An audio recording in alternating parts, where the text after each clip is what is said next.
We walk the footsteps of our fathers, the trail blazed by our mothers. They bought the land with their blood long ago, long ago.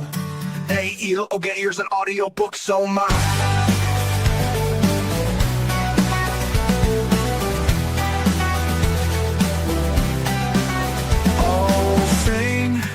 Sing of Manetheren, oh weep for the blood of Ammon. Oh cry for Manetheren, long ago, long ago. Aiel, Ogiers, and AudioBooks, oh my.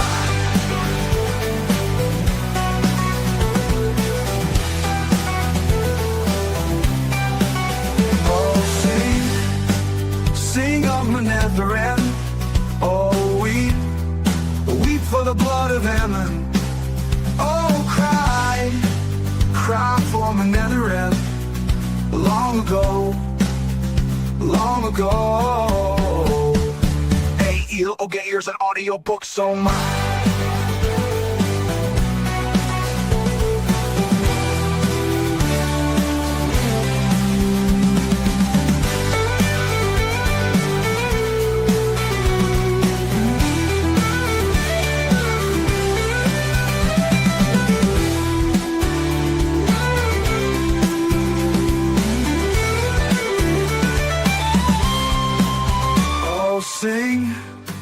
Sing of Manetheren, oh weep for the blood of Ammon.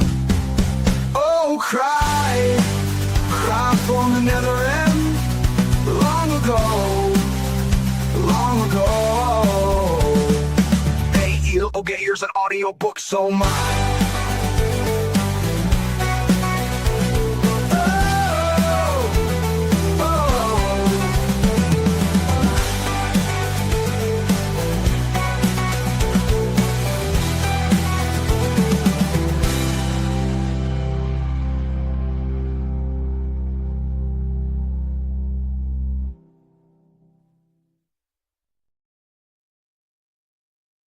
The wheel of time turns, and ages come and pass, leaving memories that become legend. Legend fades to myth, and even myth is long forgotten when the age that gave it birth comes again.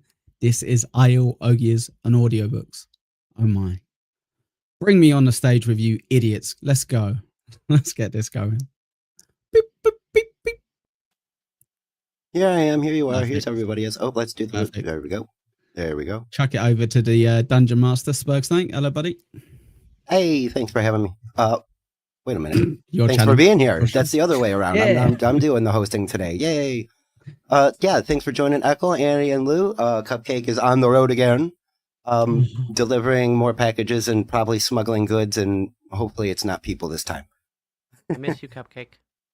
Yeah, definitely. I can take you. He is doing a lot of leaving.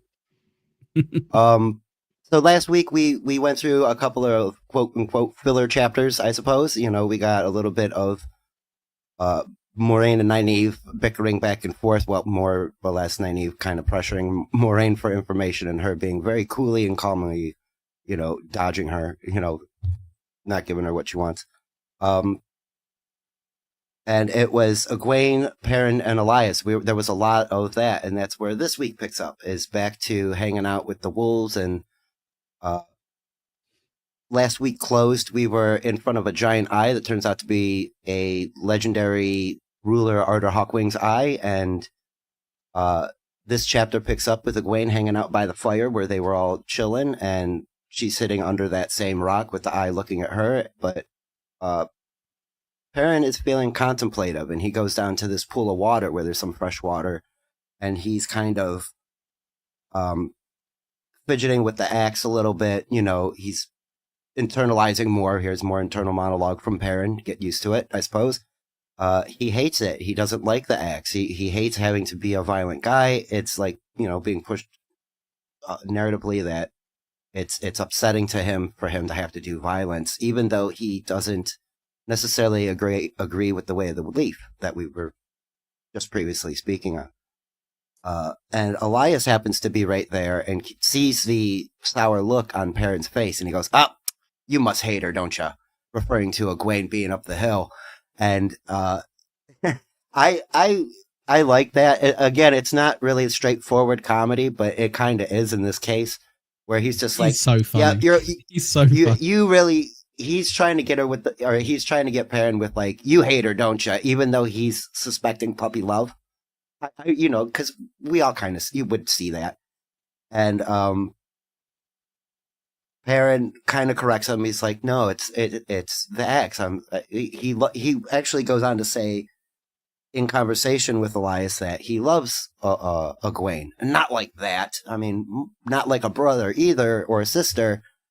She's kind of betrothed to Rand, but well, I don't know. He's a little confused about the feeling. He's not necessarily a romantic interest, but he does care for her, potentially in a romantic way, just not. He doesn't know yet. So as It he's can also be going romantic and non-sexual, which may be even more confusing. Oh gosh, True. that is confusing. I'm too simple for that, Annie. I understand that, because guess what? Sex is a lot of work. That's burning a lot of calories. Sometimes I'm just lazy and just want to lay there and eat ice cream. Maybe I want a mac salad while I'm in bed. So Jesus. I can kind of forgive some non-physical romance. too. Spurg, I've got to call you out real quick. When you're on stream with Lou, you're not allowed to say the S word. Which one? Next. Salad. Oh, I don't do salads. all you guys are familiar with SpongeBob. One of my favorite episodes is when Mr. Krabs' daughter comes in and is like trying to turn it into the Krabby Patty into a health place, and she's like, SpongeBob's like, "What's a salad?" And he's so confused by just lettuce being. I'm sorry, I can't. But that is one of my favorites. Thank you, and good joke, by the way. Parents being like super self-aware right here, and I find that to be detrimental in some cases. If you're being too self-aware, then you're stopping yourself from being who you are, because now you're trying to just make everything around you okay. But so he says he hates using the axe. He doesn't want to do violence, and when he says that to Elias says that's good. You're going to continue to use it. As long as you hate using it, you're going to use it wiser than other men would. And I thought that was a pretty good thing. Pretty solid advice before Perrin chucks the axe into the water there. Like he's ready to get rid of it, which I find to be strange. I think his follow-up is even more wise, which is, keep it and, hold on to that feeling, because the second you stop hating it is when you actually need to get rid of it. Yes.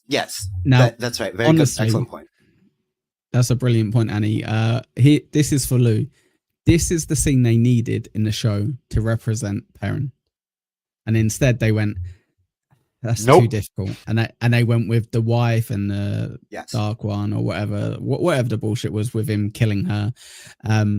But this is what they were trying to do with that. This is what they're trying to represent. Yeah, he has a battle all throughout about the axe and the hammer. Build stuff, destroy stuff. So yeah, they conveyed and instead they just went, no, he's literally scared of the axe. Like that's right. It's like, oh, okay, all right, idiots. Yeah. So they gave him the wife. He battles mentally with the fact that I killed my Laura, whatever the hell her name was, and all this other shit. And okay, makes sense. They should have went this route. Probably would have been better, but whatever. For sure. TV. Right. It is more of a conflict of him being creative or destructive. So like Rain said to him, the axe can get pitted and rusted from chopping down the tree too much, and whether Perrin likes it or not, that was something he's thinking about a lot, not necessarily consciously, but that's why he doesn't want to do violence. He knows that hurts other people and it makes him feel bad. So, he's a human being. It's kind of weird, right? If we're going to be philosophical, actually, he's not a human being. He can talk to wolves. wolves. Huh? What was that? I'm sorry, I talked over. I said if we're going to be philosophical and stick with that message, though, after the axe gets damaged from chopping down the tree, you can resharpen it and like polish the blade and fix it back up. It's not See, permanent. some people just can't let go of their baser instincts. Sorry, I'll just leave it broken. My bad. No, but yeah, that's what I mean. Like, but what about? It's that kind of thing. And I agree. Yeah, you can keep making. That's why it's such a great argument too, because you can make an argument for living that way, the way of the leaf. But also, Perrin makes an excellent point. There's bad people out there, and they're just going to win if you don't fight back. So, But more importantly, Spurg, not only are there bad people out there, but there's literally like a thing as the Dark One, and there's literal proof that there's some sort of devil by the fact that there's Trollocs and Fades. So it's not even like, there's bad people out there and there may be kind of spooky creatures. It's like, no, there literally is spooky creatures. So Right. the way of the leaf doesn't work because they're not going to go, maybe I should be a good Trolloc and, have a vegan lifestyle. They're going to go, nice snack, Tinker snack, great. exactly. Trolloc They're wants delicious salad. too from all that dance. Maybe they're tough. Trolloc eats salad. Yum. Yeah, no salad for Lou. You're a monster. But so Perrin isn't just only human. He is interrupted by some wolf alerts. Telekinetically. My wolf one more senses are time. tingling. Yes, his wolf senses You've start got tingling. wolf mail. But just before that, though, I made a side note. He talks to Elias again about the death by axe. Like he didn't want to have to chop up Elaine, and Elias tells him, would you rather leave her to the crows like that fox? And I agree with Perrin, man. If you got to do what you got to do, even though he didn't want to. He also makes the point of saying that he feels bad about taking that choice away from her. He would have just done it, like snuck up behind her. But I'm sorry, now I'm imagining things. But the wolf, as the wolves interrupt, Perrin gets a little bit of a message, and then we get like Elias, he's like super guru mode, like his eyes are glazed. He's just like staring and like watching and listening for something that isn't even there. In a trance from our perspective. And then he quickly runs and quiets the camp, puts out the fire, gets rid of the tea. There's another little comedic moment where the hot tea is being, the tea kettle's being tossed around. Like Elias picks it up and goes, God damn it, and then tosses it to Perrin, and Perrin's like, you son of a bitch, and gives him a side eye look. And basically Perrin is trusting Elias, and Egwene is like, what's going on? And Perrin is like, Elias is like, you guys gotta hide. Head that way. Stay quiet, stay hidden, and I will come find you. Basically, let's split up, Scooby-Doo style, and those three, I say three, but because I count Bella the horse, and Elias and the wolves go the other way.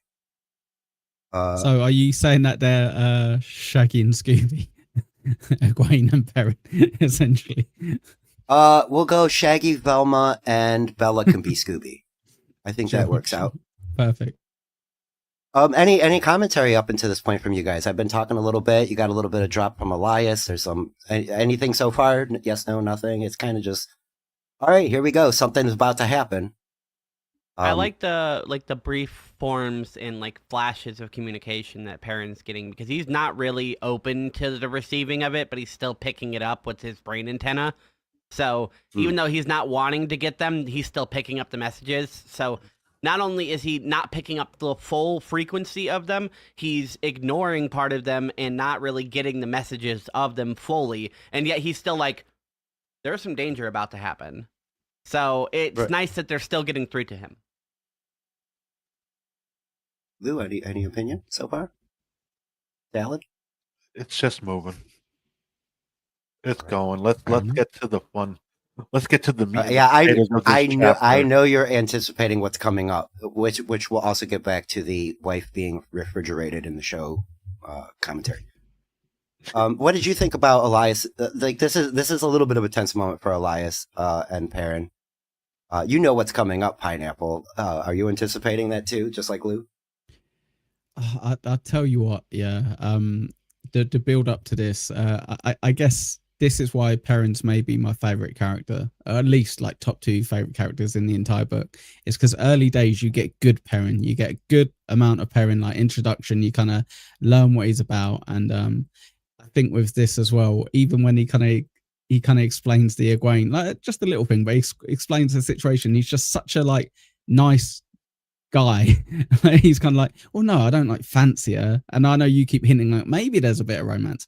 I don't think so. He's pretty much kind of like older brother, but also kind of looking out for his best mates who wants to go out with her, who's going out with her as well. He's very just nice, loyal, kind of straight down, like you can take him at his word, and I think he's established that real early, so it's really easy for you as you go along the book to know what to expect from him.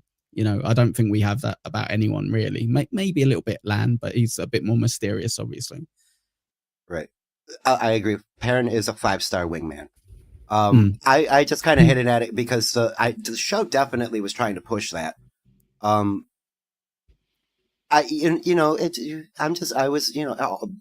know there's a multiverse of futures out there. They could have ended up together in one of them. No, I think it's out of character. That's why whenever you guys kind of say it, I know it's fine, like everyone has their opinion, but I'm so set with it. I'm like, no, he's a good boy. He wouldn't be able to bring himself, even if like they were left alone for like 50 years. It would be one of those tragic stories, you know, where she's like, but Perrin, you know, Rand's long gone, and he's like, no, you know, I've got to respect my friend, and you know, I couldn't do it to you, Gwen. And it's like, oh my god, you loser. But that is it. I think that's Perrin. Like, I think that's him. I don't think he would change. Yeah, now we can get down that fan fiction thing. I think Egwene's headstrong enough; she would just jump him one day. She would just like, "Fuck it, I'm through with that." Yeah, he wouldn't be able to stop her either. He'd be like the axe. Like, should I cut her up? No, fine. Go on. I need to defend myself. So Eggy continues to question. So now it's just, like she's following Perrin, and Perrin does explain lightly as they're moving away. There are men on horseback. They don't smell right. That there's like a wrongness about them. We're not sure who they are yet, but we're gonna hide, and hopefully by the time they set camp, we can just sneak on by. And that seems like a good plan to me. Egwene is panicky because she was like, "We're supposed to be safe." She's the one now, like who. Earlier chapters, Matt was like, the Trollocs are well behind us. Are we safe yet? They are. Okay. I don't know if you heard that. Somebody drove by very loudly. Nope. Okay. It's a car. I feel like Egwene is starting to get a little panic. Like she's getting leery of running. I think the Tinker camp made her long for home a little bit more, and now she's getting tired of meat and cheese and bread all day. Did anyone like the foreshadowing though that we had last week when they turn up at the steading and they're like, "Oh, safe," and he's like, "Yeah, like from most things," and they're like, "No, we're safe and nothing can hurt us," and he's like, "Yeah, well, yeah, from a lot of things we're safe from. Like we're not going to get killed by like the ravens or whatever." It's like, "Yep, we're absolutely safe now," and he's like, "All right, okay, whatever. Just wait a chapter. It's fine." Yeah, exactly. No, they're trying to find some semblance of I don't want to just say safety, but like a home, like stability. That's the word I'm looking for. They want some stability coming up here. It's like, dude, I'm tired of running. Believe me. Wouldn't you? Well, unless you live in the sky, you'll never be safe from the mole people. That's right. Talking of mole people, Cupcake. There you go. Transition for you. There he goes. Hey, everybody. Sorry I couldn't make it. I'm in the deepest, darkest butt cracks of the Rocky Mountains. Rocky Mountain Way in Colorado, and I have no signal. Well, you made this text. You're fired. No. Thank you, Cupcake, for checking in. Love you, brother. Stay safe on the road. That is a very dangerous job because, we all see Twitter. There's just wild people out there pulling U-turns. Be careful. Speaking of, I like your little tag there underneath your name, Echo. I like the dark ones, meaning dark friends. Yes, exactly. That's exactly what I mean. Unless Young Old Vibes is in chat, then I mean actual dark ones. Excellent supporter too. Young Old Vibes is great. Mm-hmm. Mm-hmm. Even though she's a Rand hater, I'll let it slide. That's fine. Absolutely fine. If you get to the end of these books and you go, yeah, Rand was very annoying, I'll be like, yeah, he was, but he's still. I think the next 2 chapters give Rand more positive light. Nice. Yeah, don't get used to that, but yeah, cool. He's kind of not wrong. He's so Marmite. Either love him or hate him, to be fair. yes, it does turn into that. Yeah, that's not a bad analogy there. So Rand. No, I'm on Rand. Perrin is looking for someplace to chill out and hide. They are walking around through the dark there. They get away from the water because Perrin suspects that's why they're also there. And comes up on this like weird shaped rock, and it's like hanging out. It's again, here's where I get lost in a description. So in my mind, it's like a certain way, but it's probably not that way. But there's like a ledge, and then there's other stones around the ledge, and so they climb up this little hill. It seems like it's a cool place to hide. Egwene is like, how the hell can you see anything? And then he realizes it's full dark outside, and he's just like got flashlights for eyes right now. So Perrin realizes it's the other part of that statue. It's Arthur Hawkwing's hand, and he makes the comment that they're going to hide in the hand of Arthur Hawkwing for protection. It was kind of like a little neat thing, hoping that it still had some justice. Yes, that was very good line. That it still held justice within his palm or something like that. Yeah, and that was even Egwene knew that. Like she said, every man was equal. Justice was served properly. Elias made the point to say that a kid could ride from one side of the earth to the other with a full sack of gold, and nobody would even screw with him. But again, that's there's a bit of totalitarian behind that too. Like you start screwing up, the gallows for you. So they're hiding in the hand. Egwene asks, how can you see? The wolves tell Perrin that these guys are out searching. He gets a little more information. It's again, like Annie had mentioned, it's not, it just comes to him. It's not even like an option at this point. And he's getting, they're walking around, there's groups, they're fervent. They are not nice. They're not, they're on patrol basically. The wolves are FaceTiming him, essentially, is how I kind of figure. That's an excellent way to look at it as well. There's something, it's very much like that. Even with smells, too. Like, you get a little bit of smell on top of that, which is nice. I can't wait for smell-o-vision to come through the phone so you guys can, all this cologne isn't going to waste. No. I'm good. Lou, turn your smell-o-vision option off, please. Yeah. Oh, yeah. Oh, no, that would be terrible. Luigi Greenberg is a fart master. You guys will all be in trouble. Yeah, definitely no smell-o-vision. As the searching starts, the wolves decide to, attack, which I find to be a little weird. I don't know why they just unpromptedly started. I think they were trying to herd all these humans. But it was not a good decision. It was probably just animals. What do you guys think the wolves were thinking here? I'll wait my turn. Sorry. Yeah, no, I'll wait my turn. It's fine. Annie? Not really sure. They did to protect Perrin. I don't know. Fair enough. Yeah, I didn't get the concept why they attacked when there was no need to. And then, something happens to a dear friend and it wasn't cool. Yes, we're working our way there. The only hint that I have on here would be that they smelt wrong, right? I'm pretty sure at this point that it gets mentioned at some point that they smelt wrong.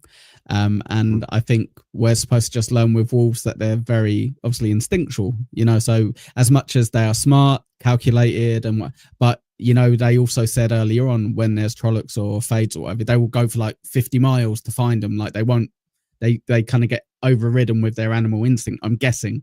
So maybe that's what we're supposed to just assume, because you're right, it's not a smart move whatsoever, is it? But they do it. Well, since you reminded me that they do mention it once or twice about the smell thing, maybe it's possible that these particular group of people are actually aligned with the Dark One, even though they have the facade of not being. Maybe. Possible. Yeah, maybe. And something Echo just mentioned is kind of sort of foreshadowed here. These wolves are impulsive, and when I was reading it and going back over it this time, I was like, the smart move would have just been stay in the woods and stay quiet. Mm. Up Yeah, until a just let certain them point. pass by. Exactly. I genuinely had no idea what happened at this point, Spurg. I couldn't remember. I was kind of like, I think I had to go further ahead in my head of what I knew happened, like storyline wise, to kind of work out where it is going. But I remember being like, did they get away? Like, what happens? Because how poetic it was. Annie's right. When they're sheltered in the hand of the creator or Hawking or whatever. I was kind of like, yeah. So then they stay there, I guess. But then I was like, no, like something definitely happens. But yeah, it's quite cool. A party nears one of these groups of wrong-smelling fervent men show up, and one of them is very keen-eyed, and he looks up into the hill. He walks past, but then does that thing. He does a double take. He's like, there is something up there. Like, he does see something, and he's like very proud of himself. Perrin sees who is down there looking. It turns out it's the Children of the Light, and a bunch of white cloaks are now patrolling this weird area. Yes, our favorite self-proclaimed militia police state. Yeah. Yes, you gotta love them. And in that ice uniforms, he sees Bella is up on the. Yeah, I know. And there is a horse up there, and so they say, if you understand this, come out and surrender. Otherwise, we're going to kill you. Basically, come surrender or die. And so Perrin and Egwene kind of hesitate for a moment, and they weigh their options. Would running work? No, running ain't going to work. So Perrin, with a heavy sigh, starts walking down, and Egwene goes, okay, and follows him down. As they almost surrender, Hopper attacks and just jumps out of nowhere and is like, "What's up, gang?" Woof! Just like yanks a guy off the horse. Gang. Strings the thing. Yeah, dude comes in like he didn't jump. He soared like an eagle. An eagle. Fly like an eagle. If I was James Gunn, that would be the song that comes in with Hopper jumping out of like the tree line. And that would work because of Hopper's fascination with eagles.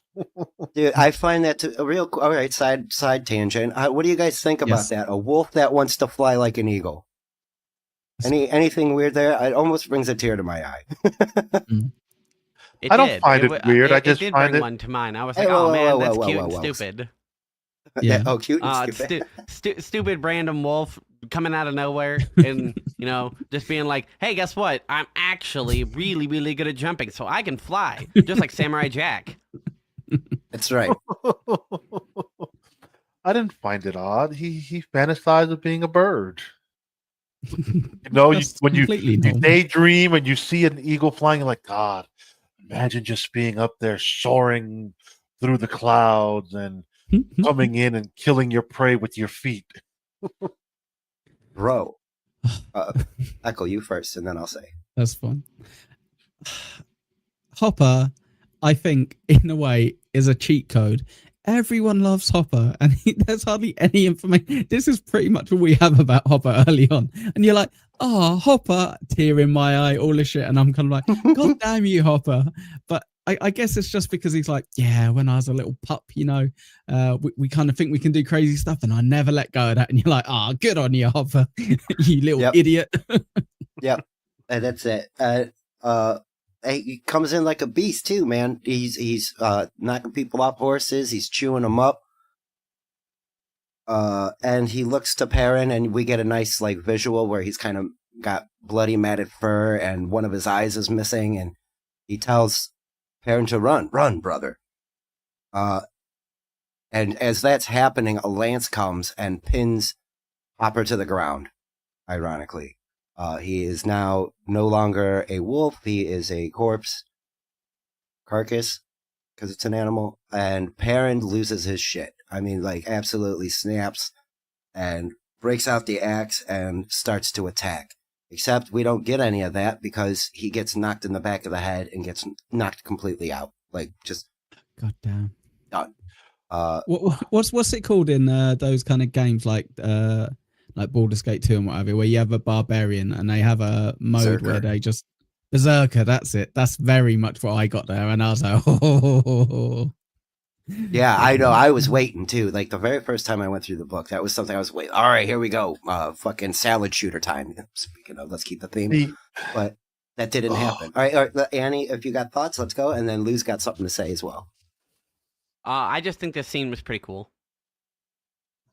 Cool scene, but the show fucking did this shit so fucking different. Who knew? Season fucking 2, like the penultimate episode, and it's like, fuck. There you go. That's that right there. That's exactly what I was expecting. Perfect.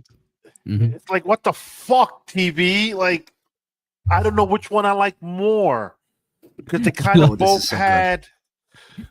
You had Hopper have in both sequences have a little moment where he's like doing some shit, but the way they did it in the show is like, oh fuck, and then Perrin in his fucking berserker mode, that was great. So I'll leave it there, but fuck. I just love, I've got the visual of Lou watching television, and whenever something happens that he doesn't like, he goes, TV, why are you doing this to me, TV? I'll get you some foam bricks you can throw at it from now on too. Just dude, it's just like, I know what the show did, because me and Spurg had a discussion. I had, sent him some info, and it's like, I don't like that the show did this. Now looking back, it's like, you gave me scenes out of order. I get it. It fits your concept of what you were doing, but fuck. A lot. When this first came out and the show came out, that you should have seen the anthills of the subreddits that were just kicked over and all over the place. Yeah. People were pissed. People were happy. People were like, it was so divisive. So like this. So to watch you're struggling with the internal thing. Is it the television show of the axe, or is it the books that are the hammer? No, you know what I'm saying. Like, here we are. Which one? They both have their merits. I'm not gonna. I'm less about shitting on the show now that I have had time. The massive way to defend a show is it gets people to read the book. So Lou, how lucky are you? You got to watch 3 seasons of a show, which ended up being quite good. Credit to it. The third season was very good. Second season was man. good. That just pissed me off. Not that great. But the fact that you had 3 seasons of it, and then you get to do the books where you go, no, this is a great story.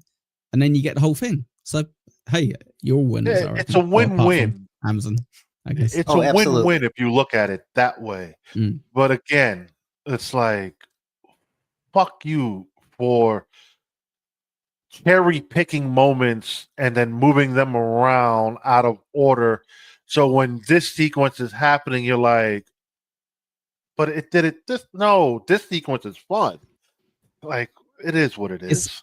I'll go off tangent a little bit, but it's a massive, it's a massive lesson for these platforms like Spotify, not Spotify, like Amazon and Netflix and all that shit, to just go, Lord of the Rings it.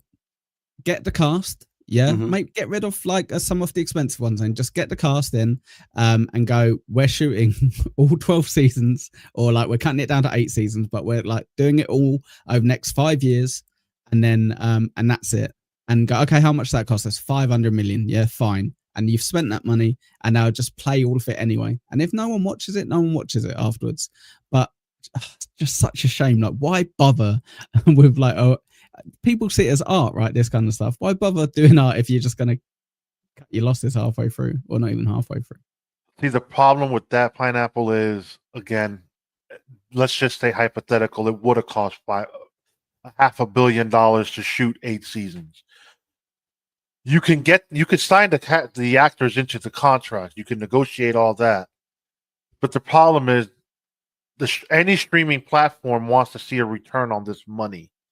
And unfortunately for us, for $1 billion, just the rights for $1 billion. So again, you have to look at it. We're gonna pick and choose. Okay, we dropped $500 million on rights for this fucking TV show, which had a subpar first season. Season 2 There's picked no way up they and spent 500 million on the rights. No, I'm referring to Rings They of probably got Power. it for like 50 million. Oh, I'm referring to Rings of Power. Because you got to figure they pitted these two type of shows against each other in a sense. They were competing with themselves. You're competing with yourself in a stupid sense. But again, you got to look at, all right, we spent $500 million on this just in rights alone, not counting what we got to spend in production, which was a little over $100 million in production. So we'll axe Wheel of Time because probably we got the rights on the cheap. We're paying somewhat on the cheap, and we're not keeping the viewership, even though season 3 was by far the better of the 3 seasons we've gotten, and it was starting to progress well. It was really a casualty of fucking Jeff Bezos, who has all the money in the world, saying, fuck it. I stand by my decision. They should have done all 8 seasons in a row. A big chunk. Said fuck it, yeah. But Gunsberg, back to the show. Sorry. Yeah, I know. Well, see, that's the thing. Perrin was knocked out, and he just had that whole tangent dream, and was wondering what the hell we were all talking about for a bit because he has no idea what television is. And they get captured. Egwene and Perrin are tied up. They awaken a nice tent. We get a great description of what the tent looks like through Perrin's eyes. I like that he notices the detail to all the woodwork and the metalwork and stuff, and makes a point to say, nobody else except like an apprentice like myself or a master craftsman like Master Luhan would even notice the quality and expense that went into this room, which signals to us it's very understated, yet it belongs to somebody of a high rank. You know, it's not just going to be anybody's room. This ain't a prison cell. You know, they're on the floor somewhere where we don't know yet. We do get a older gentleman sitting behind a desk looking through Perrin's contents of his pockets, which we know because a few chapters ago he told us what they were: a bit of string, a feather, a rock, coin.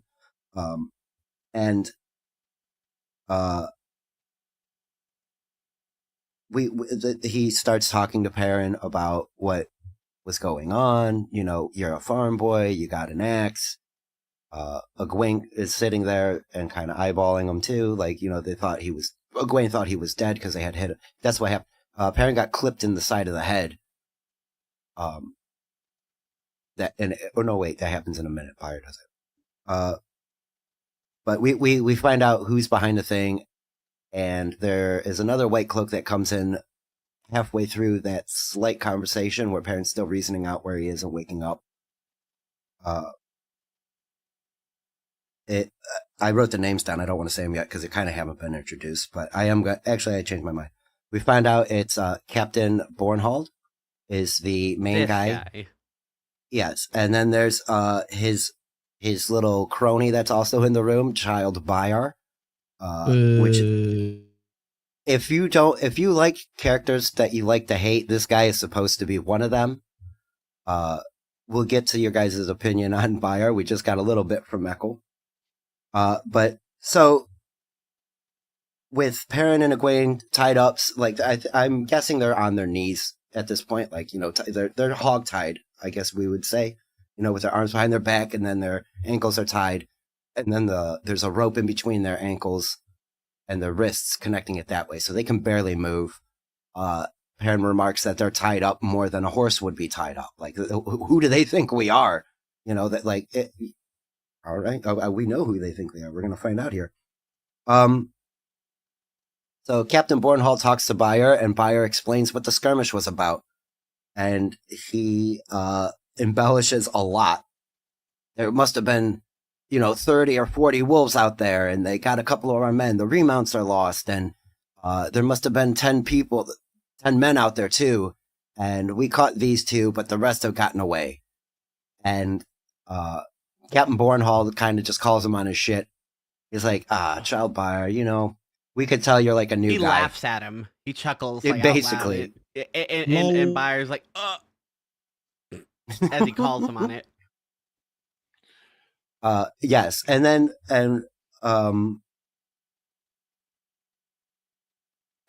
when Bayer corrects him, he's like, listen, I've been through a lot of this stuff. It was probably 8 wolves, and you're lucky that there wasn't 40. And I would be surprised if there was any more people around other than these 2 right here. Wolves are pretty dangerous. Which means that Elias successfully sneaked past everybody with no detection. Yes, exactly. And in fact, Perrin reaches out to the wolves and Elias, and he gets nothing. So there's the safety cord for him has been cut, so to speak, if you will. And so after Bornhall kind of puts Bayer in his place and corrects him on exactly what may have really happened or what's closer to the truth, Bayer's staring hate at Perrin now. Like, he kind of was already, but now he's fervently hating him. And Captain Bornhall gives Perrin a chance to tell the truth. And so I think Egwene starts to say something, but then Perrin is like, no, I'm going to go ahead and tell this story because everything we already worked out isn't going to work.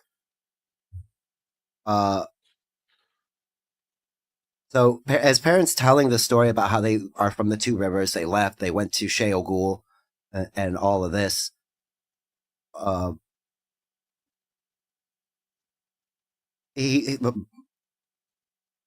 Bayer kind of calls him out on that. Like, here's the thing. Like, it's really neat the way Bornhall, not Bayer. Bornhall weighs out the evidence of what he sees versus what Perrin tells him.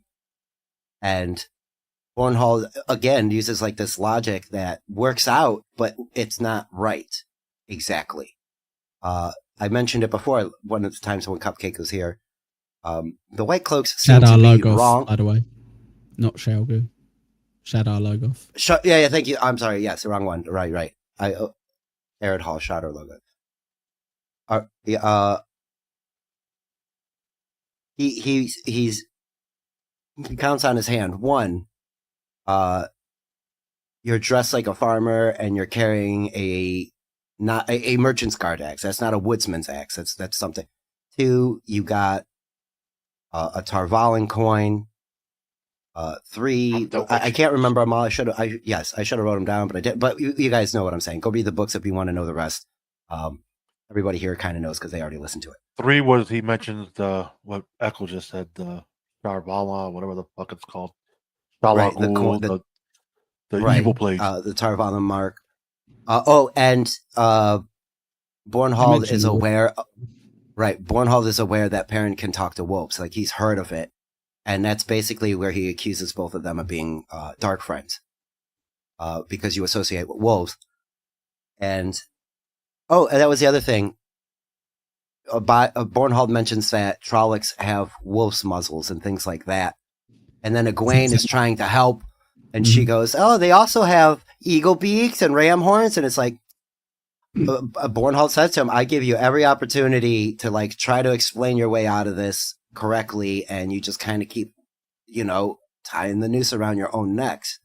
Before you jump off it, yes. He asks, or he says that, associating with wolves, something dark friends, and Perrin's like hops up and he's like, no, that's not true. Like, they hate them. Shadow Spawn. And he's like, where would you have even heard that? Who could have told you that? And he's like, and Egwene's like, well, we heard it from a warder. And then during their story, he leaves out the warder part. And he's like, well, your story, it's pretty convincing. It's a legitimate story. It tracks, but you left out the warder part. And then Egwene again has to jump in and be like, Baerlon. Yes, that's what, here's my notes. Let me read my notes to you. Bornhall interrogates. Eggy doesn't help because she mentions the warder. And logic wins out. Perrin tries to lie a bit here.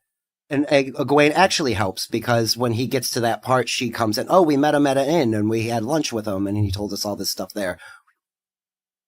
But logic wins out again. He's like, yeah, but you're still A, B, and C. And Bornhall hits him with a couple of other things. I know you're full of shit. You're getting closer to the truth. So I'll give you to the time we get to our next town to come up with a better story. He's like legit giving them more than enough room to be like, he doesn't want to hurt. He knows they're young people and he makes a comment to them and Child Buyer, who is very zealous here about being an enforcer. When Perrin speaks up, he cracks Perrin over the head with the wood handle of the axe pretty hard. Like, so hard enough he sees flashes, but not hard enough to knock him out. Only because Perrin tried to dodge at the same time. And he also goes to crack Egwene, too, but she, like, flops to the ground before she can get hit. So if you're waiting for domestic violence, Pineapple. stay tuned. Go ahead, Blue. Ask Pineapple. So, the one dude we see in season 1, correct? The white cloak. He was the African American gentleman, I want to say, who is Denoga. I know who you're referring. Yeah, I know who he's referring to. he's an asshole. Like, I wanted him dead from the very first moment. This series wants you to hate them. Oh, dude, the white cloaks to me are the Taliban. The way they fucking preach the whole godly light and all this other shit, it kind of comes off with, no thanks. But the captain is coming off as the individual we meet in season 2, right before they storm the city, if you know what I'm referring to. Sure. So the African American chap, he is extremely unlikable, but I think he's one of the questioners. And as far as I'm aware, is it Bornholt who's the underling here? He's not. No, Buyer's the underling. Buyer, yes. Sorry. Yeah, I don't think he's one. I don't think he's him. But maybe they've merged the two characters, Luke, because yes, he's super unlikable. So it potentially they might have just merged the two. We did meet Barnholt in Baerlon, where Matt and Rand confronted them in the street. Yes, yeah, that was that. I think they've just merged them. Was it Bornholt or was it Buyer? I don't know. No, that was Bornholt who was there, and then he confronts them a little bit as they're leaving the city as well. With they have 2 runs in with this guy. Which one is the younger guy who isn't the old friendly chap? What's the name? It's Child Buyer. Buyer, yeah. So it's Buyer who's with Rand. Okay, yes. To confirm, because he's a bad guy. He's like, he's not likable. He's aggressive. He's looking for dark friends everywhere. So and they portray nice guy. Yeah, right. Child Buyer is very overzealous. This is his job. It's very matter of fact. I'll cut your tongue out. And it's stated in a way where it's like, I'll just do it. I won't take pleasure in it. I don't want to torture you, but that's what's going to happen.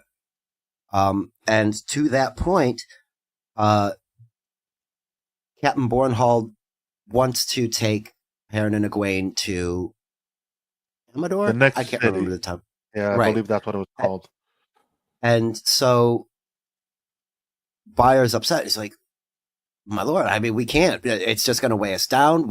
Our horses are scattered. This is not good. We have to make it to where we're going in time for a certain thing. Not explain, just that's what's happening. And Captain Bornhold asks, well, what would you have us do? Well, the penalty for Dark Friends is death. Okay. Bornhold's like, dude, calm down. Calm down. It's not as bad as you think. We'll give them a fair shake, and we're going to take them in for trial, and Buyer's not happy about it. But that's basically where the chapter ends, is that being captured and taken in for killing White Cloaks. Oh, no. Specifically, and that was mentioned that Perrin killed 2 of them. Correct. So that's where the chapter closes. We've now gotten a lot of Perrin lore after not getting any Perrin lore, and this was the big crescendo. This was the thing that they tried to portray in the show by fridging his wife. They gave him a wife in season 1 instead of this. And that's kind of what bothered me. It was like, immediately I see a shortcut. It's like, okay, you guys I understand you're pressed for time, but that wasn't the way I would have portrayed this even in the television show with a flashback or something. More along the lines of Perrin being a smaller child and accidentally hurting kids. I think I said it last episode. He's heavy-handed and has to learn how to be more deft.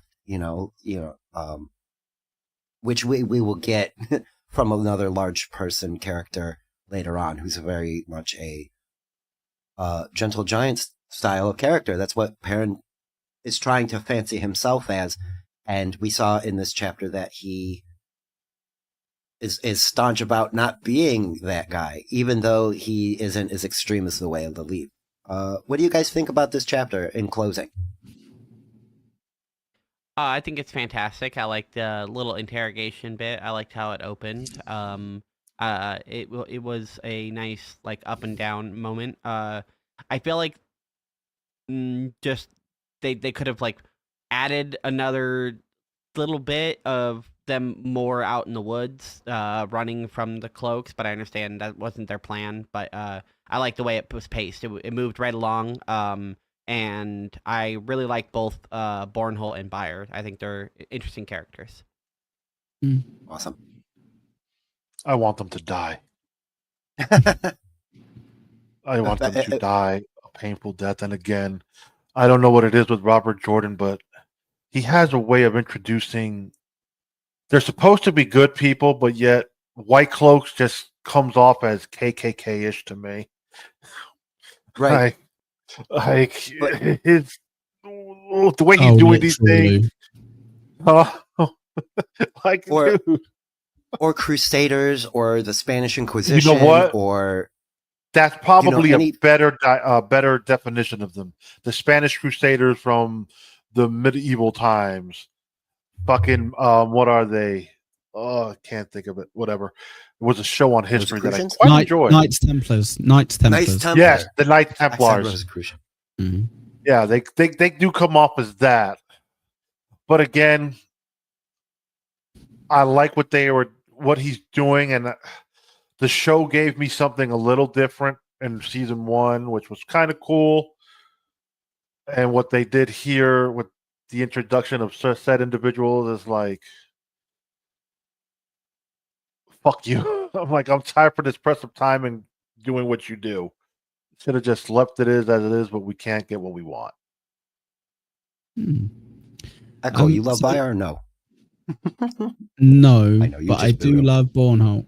I do love him. I think he adds a massive dimension to a very one-dimensional group throughout what we're going to be following, because at the heart of the White Cloaks, they're supposed to be good, right? So there should be some good people in it. They can't just all be like, we're supposed to be good and we're all a bunch of dickheads, you know, like, right. So I like it because he's obviously of high station within the White Cloaks. He's wise, he's smart as well. He well outsmarts our two local favorites by kind of going, here's the rope, hang yourself. All right, bad luck. Yep. Yeah, you've exposed yourself there. Here's another one. You exposed that you talked to a warder. So as far as we're concerned, and you guys should be concerned because you're a bunch of bigots as well, right? You know that Aes Sedai equals dangerous and bad. So therefore warder equals assistant of dangerous and bad. So yes, I thought amazing chapter, heartbreaking chapter, obviously. But I love that it gives us a slight dimension to the White Cloaks, because I don't think they really get it anywhere else. So pay attention to Bornholt. He's the one to pay attention to if you want a bit of variety. Yeah, he definitely adds a antithesis style dimension. Like we see them being hard-nosed, I don't want to say cops, but you know what I mean. Like they're looking for trouble to root it out, in their words. Whereas Bornholt is very level-headed, and we see it here. He uses extremely well thought out logic, even though it is painting him the wrong picture. He's correct, but not for the right reasons. Like it's not exactly how he thinks. Also, they made a very good point to drive home that the White Cloaks do not like anything to do with the White Tower, the Tarvalin witches. The warders are dark friends. Screw them. You shouldn't be associating with them. So you are twice over guilty by association because of that coin and the wolves. Before we jump into chapter 31, let's check in with the chat, because I like a couple comments that I saw. If Sam's still here, it is my pineapple shirt, Hawaiian shirt. I will be also wearing that in the West Coast there coming up. I'm so happy. Annie, I'm so happy. I'm so proud of you. Thank you so much. OG Mumbling Nick is here. He does it. Rochi's gay sidekick, which I thought was me until I saw my name first, because, you know, I fancy myself the American Rochi. And Joey C's ex-producer. And Ava, now that's where I take umbrage because Annie is so much more enjoyable than Ava and her. Oh my God, bro! Her snarky combativeness. Dude. I know. We could talk about that later. And Mr. Blue Sky asks, "Is this the Bible?" Yes, it's very much the Bible. And there's going to be a lot of other. Well, Sure. There's going to be a lot of other things. I don't even want to say salt or peppered in there. Nope, they're served up pretty as much as side dishes. Every culture, the Wheel of Time is supposed to be like the opposite end of our technologically advanced world, kind of, sort of. Which is something I really much enjoy about this book. It's like real world reflective.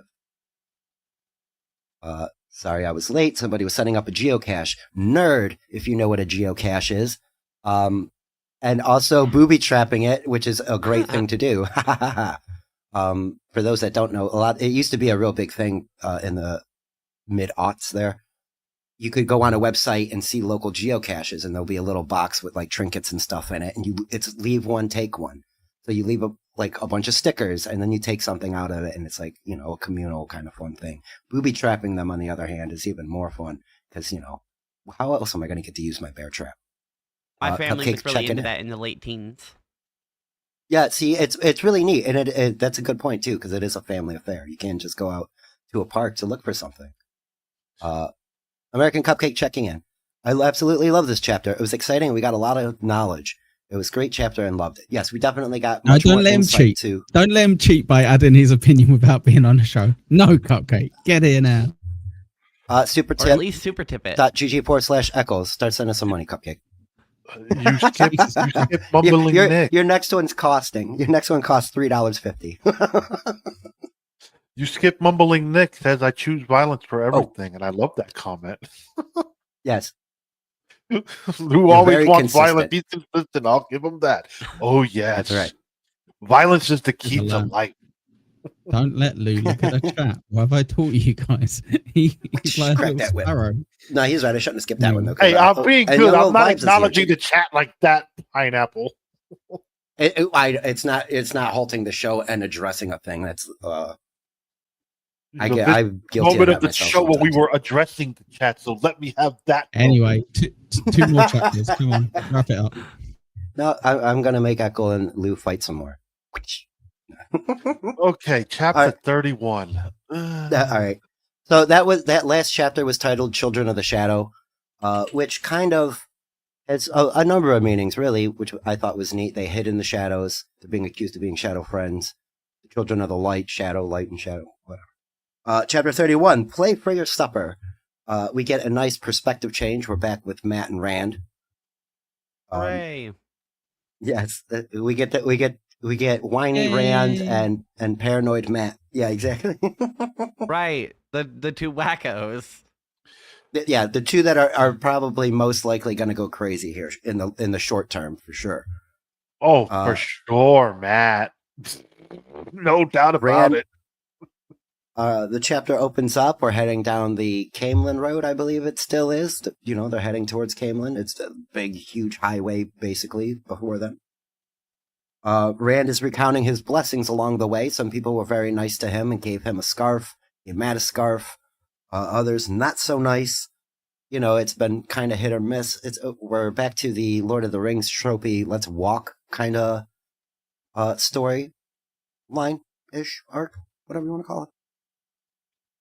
As they're walking down the Camelin Road, a dust cloud seems to be forming up behind them, and they're worried what it is. They don't know, because they're very nervous about still being chased. The quick reminder is they fled the last place they were at because a Fade was chasing them. Tom threw himself on top of the Fade to save those boys. Run, boys! And so Rand, being the guy he is, stole Tom's harp and flute and looted it, and Matt stole as much as he could, and they all ran away. Stole? I don't recall it was stolen. I recall Tom giving them... I know. Okay. Wait. They waited 20 minutes until after the corpse was just laying there, and then they went over there, kicked Tom in the head, rolled him over, took all his instruments. Took all his stuff. You don't remember that part? I just want to throw out. You don't remember anything about Tom, man. I didn't care about Tom, but I know he didn't do this. I know. Jesus. I just want to throw out real quick. we've had Tom, who's actually been a developed character throughout this book, who, as far as we're aware, sacrificed himself to save 2 of them. And we're like, oh, well, yeah, see you later, Gleeman. Hopper, who we've known for like a minute, all of us were like, yeah, it's a bit teary, it's a bit really sad. Yep. Like just a wolf that we don't Okay, even know. that's to be fair, though, because with Tom, Dude, no death. I don't know for sure that he's dead. Like, he could be dead. That he could be dead, sure. But Okay, it's very likely enough. he's not dead. Hopper, 100% dead, and we skipped over it. They, Byron said, oh, by the way, I skinned that wolf. And Bornhold's like, Thank you. I don't like wolf Yep. rugs. And he's like, oh, No, man. No It's all comment, over by the way, natural rug. on that, Spurg. No comment on that. But yes, Yeah, I totally That's missed what that. she Thank said you, about Annie. Hopper. That's why you guys are here. That was a moment because Perrin starts uncontrollably growling again with the berserker mode. Like there's something there that it's definitely triggering him, and that was a moment. And Bornhold just shutting Bayer down was great. You know, just and twice he shuts him down twice because no, we're taking him to trial, and Bayer's like, my lord, and then he literally forgets himself and submits himself for penance. That's how staunch Child Bayer is. He knows he fucked up and was going to punish himself. Self-flatulation. Just like that one movie we see with the guy with his own back. Back to the dust cloud, though. We fast forward. Rand and Matt are heading down the road. They see a dust cloud coming. They dip off into some bushes and hide because they're that worried that whoever's out there is like they don't even know. So they There saw could it be was sentient men dust clouds. We've seen that once already. So just you have to be again. You know, we saw it. It could happen. But they get warning, and they see it's a patrol, like maybe some merchants guards that are off duty or whatever. You know, they don't look friendly, but they don't look like a threat necessarily either. And they are patrolling. They look around. They pop their head in where Matt and Rand are hiding. I'm supposing it's like a little hollow or something, whatever you want to call it. And as the guy looks in, you know, Rand's about to pull his sword. Matt's got his hand on the dagger. They're ready to, you know, start stabbing away. But the guy goes away and they relax and keep moving. There's a lot of nice scenery we get. So, you know, there's not much for me to talk about except Rand noticing things like the trees and the rain on the hard-packed mud. On the hard-packed road isn't really forming mud. That kind of stuff. They head north on the Camelin Road. Rand is internalizing a lot more. He's lamenting not being at home, having to do all of this. He's having an internal struggle. Like lots of stray thoughts are coming. He's not sure if they're his or not because of the nature of the situation he's in. You know, he's being forced out of his home. I think he's pretty traumatic for Rand, and that's why he does act the way he does. He also has some and serious daddy issues, too, going on. Yes, again, that's why the sword, he keeps looking at the sword is his link to his father, whom he's questioning the paternity of because of a fever dream and all of that. Where we as the reader are pretty dang sure that's not his dad, and Rand is reconciling that and is denying it. We see it a lot in the real world. People who don't want to believe a certain thing about themselves will do as much as they can to fool themselves into not thinking it's true. As they go on, they're running low on money. They're poor. It's cold out. They're sleeping outside in the rain. And Rand is getting hungry. His stomach. One sec. Sorry. Hilarious. Make me full screen if you can. Can I? How do I do? I gotta. No, you don't have to remove everyone whatsoever. But yeah, here you go. 1 second. Oh shit! And then I've messed up my side. Can I hide myself? Yeah. Okay. Cupcake with $5. Thanks, mate. Fair enough. I'll super tip my comment now. That's fair. I get it. I did enjoy how the Wolves and Perrin have telepathy now and where they speak to each other. We're only kidding with you. Thank you very much, though, pal. Appreciate it. That's American Cupcake. Go follow him if you're not already following him. I like Spurg's like earlier on. Fully worked out StreamYard now. It's like, right, remove everyone. Get out. I'll figure it out. I said I'm learning it. I didn't say I fully understood. Here's a little bit of live show tip. At the bottom there with all of our pictures, you see that button that has like a default avatar. Click that and it'll make anyone full screen. Oh, solo layout. I see. Yes, it does have a nice little button there. Thank you. Yeah, I haven't learned all the nooks and crannies, but I'm getting there. So we're having fun walking the Yellow Brick Road. This was the chapter basically felt like.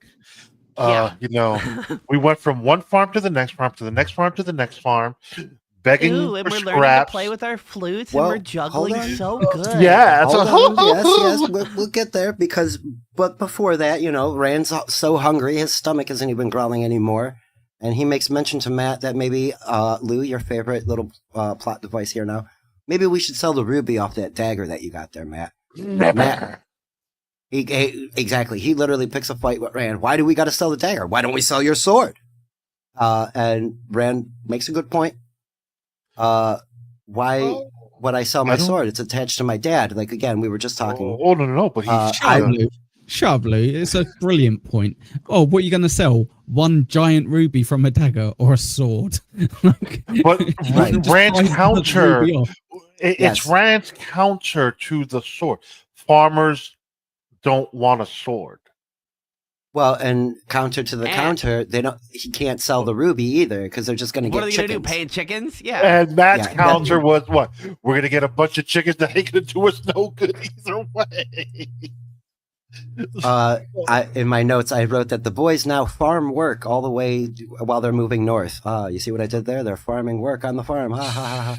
I thought I was clever at 4 a.m. But it basically. But yes, like you guys were saying, like you guys were mentioning, they're picking up yard work, basically. You know, sleeping in hay lofts and making their way. Some people are more amenable to having them there than others. Matt is growing extra paranoid because as they're doing work, you know, he's eyeballing all the people that are there. They get kicked out because Matt is looking suspicious. You gotta go. Just go, please. One of the farms, the daughter was there, and they after dinner they were like, you know, I forgot that my sons are coming over. 4 of them, large sons, very big, burly men, coming over tonight. So you guys got to go. There's not going to be a place for you to sleep. Leave. And that one was a little bit one of the more rude ones, which I also thought was funny. If you're a Futurama fan, I didn't take that as rude. I took that as them being nice. That they knew that like maybe the guards were coming or that there was a watch coming to the house or something, and being like, look, you guys are weird and we don't necessarily want you here, and people are going to be coming and we don't want questions. So please take this food and stuff and please leave because you're going to cause trouble. That's how I took it. Yeah, it was nice. They got food for about 2 days worth. So, no, this was the house just before that one. There was one where they got kicked out. Like the guy literally was making this shit up because they were feeling uneasy about. I think they suspected Matt and Rand of being dark friends or something like that because of Matt's behavior. Oh, okay. The next farm that they go to is the Grinwell's farm, and I wrote her name down. Els Grinwell is watching Rand do the work and stuff. Rand puts his shirt back on. That's how uncomfortable he is. And we get one of Echo's favorite jokes. Rand is like, man, I wish Perrin was here because he would crack a joke and that would get all the girls on Perrin and blah, blah, blah. This is a triangular joke that goes around and around throughout this entire book series. Rand knows about girls. Perrin knows about girls. Matt's the one that knows about. They all like think each other is the next best guy at this kind of thing. But Sparky, you're missing the key point to the whole shirt. He told them, "You will not sit at my dinner table with those filthy clothes." Oh yes. The lady of the house is like, "I'm gonna wash your." They took him. This family. This was a nice scene because I feel like they out of all of them, this is the one that we got shown that where they got taken in. Yeah, you're gonna sit at the table. You can sleep in a bed. You're doing great. But they are. Mom is leery of her daughter, who's eyeballing Rand, who likes him tall apparently. Excuse me, I got that mama and daughter were both eyeballing Rand. Probably. I wouldn't be, you know, it could be one of those things where mom is, mama offering up the daughter's bed Mama offering up daughter's bed is real convenient. You're down the hall. Oh, she'll sleep with me. So you're already insinuating husband and wife don't sleep in the same room. Well, in here, What book are you guys listening to? Jesus fucking Christ, Lou. No, carry on. Come on, let's crack on. We're going down Lou fucking memory lane here with all these fantasies he's having about this. All right, so how it played out. Well, here's the thing. Like, so they were working all day, and they got their clothes laundered. Right on that one. No way. So they got no way.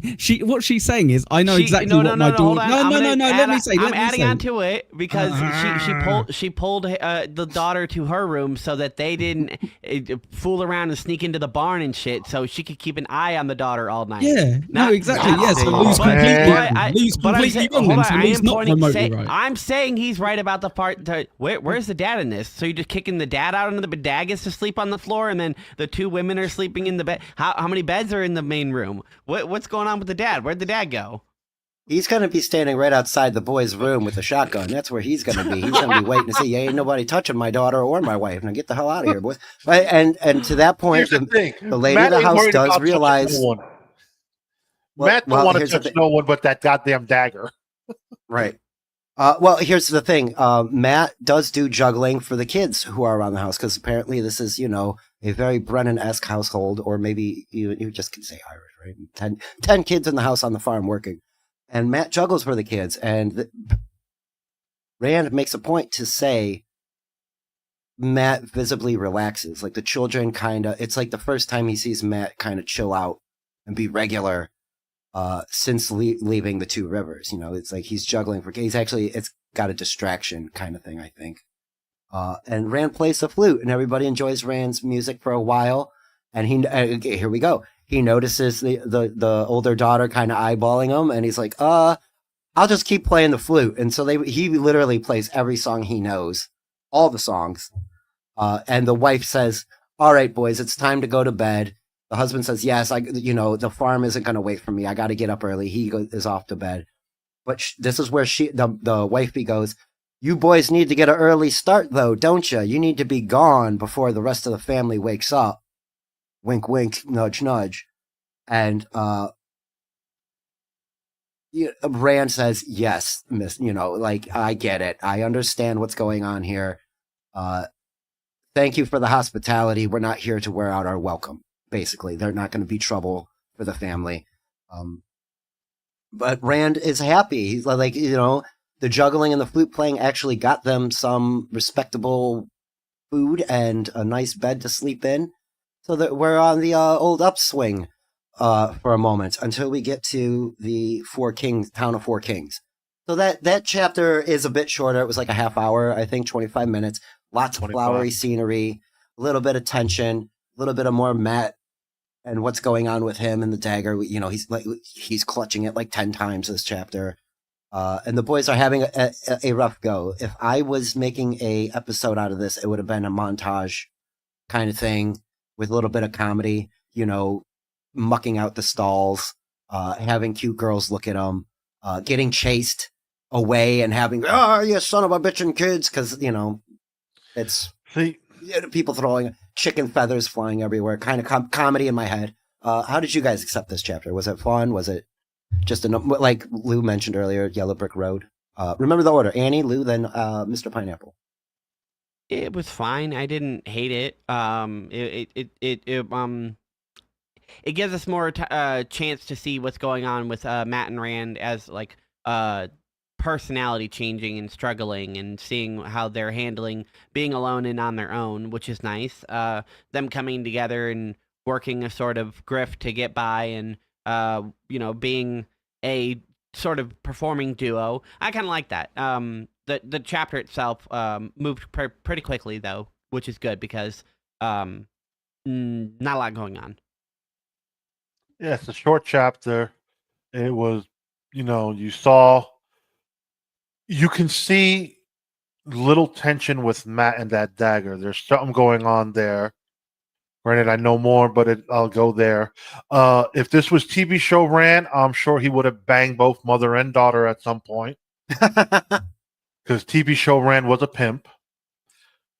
And I liked how, she hinted at, hey, you guys need to be gone in the morning, but she also told them you need to be gone in the morning if you want to make it to the next town by sundown. So it's going to Right. take you that much time. So, it was more of a subtle nudge, but that's because I think she was tempering her temptation. You can say what you want, but that's how I took it. Well, I know, Echo, you're shaking your head. Let me make a point for Lou. She has 9 kids. Exactly. She's a freak. Let the man fantasize. Echo, how do you feel about the yellow brick Camelin Road? Yeah, so this is a filler chapter. Yeah, we've had filler chapters before where we've all gone, oh, it's a filler chapter, but this literally was one. Yeah, not a lot happens. We, like you say, we see the montage happen. Earlier on, I didn't really get to say this, but when she handed the food over, she's very much, Spur, you kind of started to say at the end, she's pretty much kind of going, they're like, oh, our 4 big grown sons are coming in. It's them scared off those 2 essentially. So here's a load of food. So you will leave, and Rand realizes that. He's like, yeah, I get you. Okay, I get the hint. Those kids aren't coming, but you feel scared by us, so we'll just leave. So that's good that Rand still got that. I thought it was an absolutely fine filler chapter. I agree. I couldn't help but hear it as a montage of kind of like, farm to farm. Oh, now we're getting chased out by this guy. Oh, this one's kind of like being decent to us. But yes, no orgy at the end, unfortunately. No, that didn't happen. I'm not going to let you pretend it did. No orgy with the mum and daughter. That's disgusting. Only 9 kids. Puritan pineapple. Only 9. Only 9 kids, and the father is nowhere to be found because he's sent to sleep in another room. Real quick in between chapters, I think that's how I'll be doing it later on, because we're doing it live, so I want to keep the chat involved. Thank you again, Cupcake. That's where I'm at. Young Old Vibes. Rand's mom was a hooer. No. We'll find out. I'm not going to say yay or nay on that, but we'll find out who Rand's mom is. But Tam's wife, not a whore. Wow, I took him out of control. Oh, I think that's about the trap earlier. And Starry, thank you for popping by. Please like and subscribe. Starry, Star Talker. Interesting. Yes, we were talking about the Wheel of Time. Book 1 is called The Eye of the World. If you want to find it, it's on Audible. If you want to find a digital copy, they're pretty cheap. Paperback copies are at half-price books for like $2. So it's a fun read, and I'm glad you guys are enjoying it. And thank you, chatters, for hanging out. Hit like and subscribe. Echo Pineapple, like and subscribe. Annie and Lou, I have channels too. Go like and subscribe. I'm sorry, I was going to get sidetracked out because of the channel thing. Lou, I almost made myself mad. So our boys, after struggling through this long and arduous road down the street of getting chased and all of that, they make their way to Four Kings. Is the name of the town, and the name of the chapter is Four Kings in Shadow, which we will find out why it's in shadow here. Matt and Rand are making their way into it seems like to me a very busy yet dirty town. Like, we get an introduction. There's a lot of carriages on horse and carriage on the street. There's kids playing in the street. It's kind of dirty, and the people seem a bit unfriendly. Get out of my way. It's more like that old New York Minute attitude, like, I'm walking here kind of vibe to me. And it makes the boys feel uneasy, because even in the other bigger cities that they've been in, people weren't this unfriendly. It just kind of seems like a not so great place to be. We're not Detroit. Yeah, it could always be worse. Right. So Matt suggests sleeping at an inn because he's tired of sleeping on the ground and underneath bushes out in the cold. So they start making their way around town, looking in the inns. It's very noisy and busy, and they can hear music coming from different inns, but they can't quite place it. Can I interrupt? Yes, of course. Sorry, really sorry. Have I missed this, or was there kind of a tiny monologue at the beginning of this chapter too, where they kind of are in little towns and they go kind of like town to town until they get here, where they kind of perform at some places. They get a night's sleep Oh. and what have you. Because when we get here, the options are worse, right, than they've had before. Like Yes, people, I'm great, sorry. you can play the flute, brilliant. Like you can stay the night. Yes, that'd be great. Thank you very much. So yeah, Right. I just thought I'd throw that in. No, you're right. Thank you for. That's exactly why I need you guys here, because I did skip a bit of that. They have been playing and making, like, it was in last chapter a bit too, a little bit. But not like at that last farmhouse was where it was explicitly said. But yes, up until this point, that's what they were doing. Yeah, it's nothing major. It's just another montage, really, of them moving from farm to farm to like town to town, right? Essentially, and then right, I and think playing it's common rooms, not playing the major, though, flute, doing Pineapple. juggling.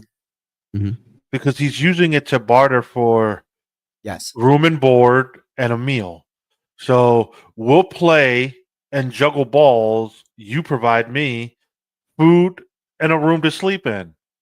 isn't that what you And offered Joey, Lou, to get on the show? No, You juggle his balls. nobody. Uh, No. and while we're currently sidetracked, Cupcake makes the point about the dagger that it feels very much like the One Ring in The Lord of the Rings, and that something he's feeling that something bad might happen with that dagger, and it's doing something to Matt. Yes, very much the similar vibe. You know what? Yes, I can see that. And Lou and Echo have the foresight of what this dagger may be doing to Matt. So yeah, let's keep that in mind. I think is. Can we ask Annie real quick? Is it kind of obvious that there's some sort of thing with Matt and that dagger? Like because I've said it multiple times. He has like perfect. He's like a paranoid schizophrenic now with gold lust. Yes. Okay, cool. Yeah, I just wanted to make sure because it's like super clear, but obviously super clear with hindsight isn't the same as following it along for the first time. So okay, cool. Right, and that's I got to remember that, Annie. This is your first time through the book, so if there's anything that is confusing or doesn't make sense, like that's I want to know, especially if it's like in a negative way, because of course most I of the got questions that I've rose-colored asked, it's just been like wait and see type shit. So I don't ask a lot of questions, and I'm just like, it'll probably come up. That is unfortunate. You're like, did this person die then? And we're like, well, find out later. Yeah, wait about 4 books and then you'll see. A lot of the time as well. Yeah. Which is also part of the problem. There is like some questions I could answer now, and I'm pretty sure you might not remember the answer until you come to it later on. You'll be like, oh, that's what we were talking about. It's very funny to me. But yes, Rand and Matt have been earning their way across town to town.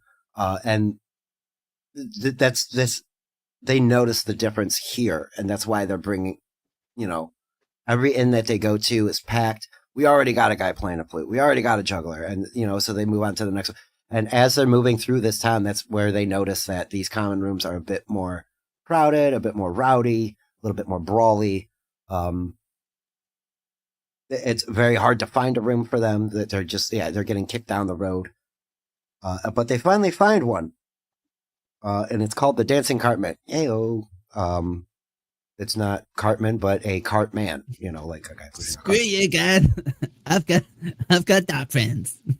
Well, and that's just it. The one time, and we'll get to this.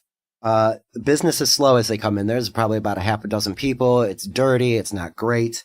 And just like you mentioned, it's the greasy, skinny innkeeper. Rand remarks that the innkeeper is thin. This is the first time he's seen a thin. Yeah, that is innkeeper, weird. which is funny. So he's not exactly Cartman, but he does very much act like Cartman. Get to work, do what I need you to do. This guy is very unsavory. So Rand does his best to do his selling. He gives him the spiel. I'm glad you brought up what you brought up, Echo, because he did practice this. He's kind of honing his I'm selling myself to you to get a room and a meal shtick. And the guy's like, I already got a guy who plays the dulcimer, a zither, something. He plays some weird thing, and a serving wench. What was it? I'm sorry. Yeah, dulcimer. I think Dulcimer. That's what I remember. Yeah. And so the guy's trying to downplay it a little bit, like he doesn't need Rand as much as Rand wants him to think. But a serving wench comes out of the back room with a mug of ale on a serving tray and says, yeah, but the guy playing the dulcimer stinks and, is out of tune. And so the innkeeper just straight up backhands the shit out of her, knocks the mug over, it spills the ale, breaks the glass. Not only does he hit her, he's like, and that ale and glass is coming out of your pay, you dumb cunt. Like he's being real not a nice guy at all. But it's definitely trying to set the tone of, this is a crowded and unfriendly town, and here's like probably the worst of the worst places to be. Like even the other people aren't showing up here. And we kind of get a reason why, because it's not afraid to smack a woman around in public. Definitely not a great dude. So the innkeeper, whose name eludes me for the most part, I can't remember, says, okay, I got a couple of pallets in the storeroom if you want to, and you can eat whatever leftovers are left for you, and, get to work, start now. And Rand does a good job of trying to make a counteroffer. It's like, no, we eat when everybody else eats, when dinner's ready. We'll take the pallets in the storeroom if you got enough blankets for us. And this guy is eyeing Rand's sword while Rand's talking to him. But they strike a deal, and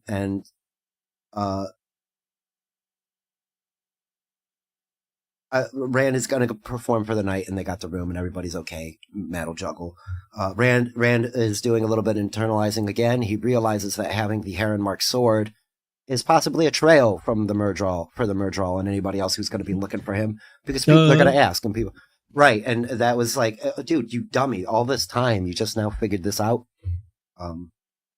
So real quick, let's what was you guys' take on the dancing Cartman and the entrance into there in this whole little scene? Typical shitty rundown inn with the creepy innkeeper who's kind of a creep that somehow still does business. Very much a trope. Yeah, it's definitely the wrong place, wrong part of town. Yes, wrong side of the tracks. My question is going to be at Pineapple.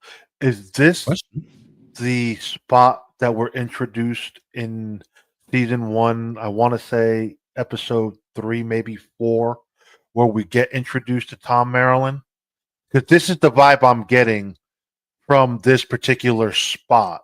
And instead of it being... Yeah, maybe. They merge a lot of stuff, mate. They merged it, so if this feels like it's merged in the show, where instead of it's a creepy, skinny douchebag, it was a friendly, happy-go-lucky woman in the show who is kind of Matt trying to flirt with her for room and board. Yeah, I think they merged it, which is really annoying because they got it the wrong way round in the timescales, right? So that's even more stupid. But yeah, well, because in the show, how I recall this playing out, instead of Rand and Matt doing all the funny juggle shit, Tom Maryland is there and he's doing his thing. Okay, so no, you're wrong then, because obviously they need to learn that off Tom first. So I can't remember from the show, but yeah, I don't know. I don't think that's why. That's why I like how it's done in the book. I think the whole dirty town part is in the show, but the rest of it, they did it their way, to where the book is doing it, the way it's supposed to be. How they're protecting Tom's legacy in a sense, because you feel all that little bit of bullshit he was teaching them on the boat is now playing off, because they're getting room, board, and food and all this other stuff, and along the way making a little bit of coin in case they need it. So the yellow brick road is paying off. Right. Not only that, Rand was like, "Why do we even need to learn this?" And now he's, so happy that he knows what he knows. And a bit of advice for anybody that's in the real world: knowledge can never be taken away from you. You can only take it away from yourself. Once you learn a thing, as long as you keep practicing it, that thing can't be. It's yours. You learn to play the guitar. You play the. Yeah, I know. That's my problem. That's why I said you can only going to do it to yourself. And hey, but the one thing smoking, I can't. I got to stop it. It's funny how Rand picked up playing a flute when the flute ain't an easy instrument to play. And Lou, I'm pretty sure you know how to play the flute, right? The skin flute. In flute, yes. No. No. That's full. Let's move round. Let's move No. round to Eccles' opinion on this bit. That'd be Yeah, fun. it's your turn. Oh, Yes, brilliant. please. Okay. All I have from this is a stupid little comment that would have been funnier earlier. But if you wanted to buy a drink at Cartman's pub, how much do you think it would cost you? About how $2.50. much? There you go, Annie. Thank you very much. That's all I have. Right to you, Spurk. Thank you, Annie, for not letting me just drown. The Loch Ness Monster owe me true fitty. Stupid monster. Such a good man. Oh, he's over there now. Over here. Jeff was one of my favorites. Oh, Tell me a Loch Ness monster. Oh, okay, sure. Right. No, it was a a chef. lot of fucking fighter jets taking off. What the fuck is going on? Are we ready to go to war with Venezuela? Fingers crossed. We're no The Venezuela. only thing we're they good have with worth anything is RuneScape gold. them. Understand, bro. I live literally A a joke for mile and a nerds. half away from the Air Force Base. So all I'm hearing right now is a bunch of fighter jets taking off. Makes you Real quick, wonder. Anyway. this is correct. That women only understand yes and a smack across the face. And yes, Starry. Hopefully, over time, we will be covering more than just the first book. We're kind of taking it slow. It's a fun little thing. But this is for longevity. I'm glad that everybody here on panel and Cupcake are enjoying it as much as they are. Lots of good As long insight as I don't from go everybody. deaf or die, I'm in it for the long run. Right on. That's Exactly. the kind of Yeah. commitment I like. I'll buy you the books, Annie. Here's a promise: if you go deaf, I will buy you the books, and you can say How am I your gonna be opinion. on the and show, we're gonna wait. I'll Braille, wait like this when you guys shut up. You can't wait can till the write it last out. minute to read them this time. We're gonna need you to do a lot of this. We Just can't holding understand it. That up looks written like word scribble. to thing. That looks like a bunch of Dude, chicken you guys would scratch. think I'm a serial killer. You read my handwriting. It's a tough room. Speaking of serial killing and troublemaking and all this stuff. Hmm. So they're playing along, and Rand is up on the dais playing his flute. I'm supposing Matt's kind of next to him doing the juggling. They're doing, gleaming stuff. Rand is extremely uneasy. He keeps everything close. His bundle of everything is right behind him with the sword set right on top. He notices that Mr. Innkeeper is eyeballing the sword. He also catches him eyeballing the flute, and now is very sussy that these guys are going to rob them. Because not only is it just the innkeeper, there are two bouncers there, keeping things under control. They eat their dinner. Something happens with Matt, and I didn't write it down. Oh, that's what's Pissed his going pants.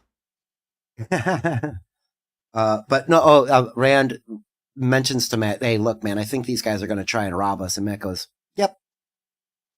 like he's very matter of factly. It's just Obviously, Rand. Everyone's trying to rob us and kill us and betray Yeah, us at no. every turn. I don't get that Yeah. from Matt. What I got from Matt is it's too noisy in the spot, so Matt don't really understand what's being said to him.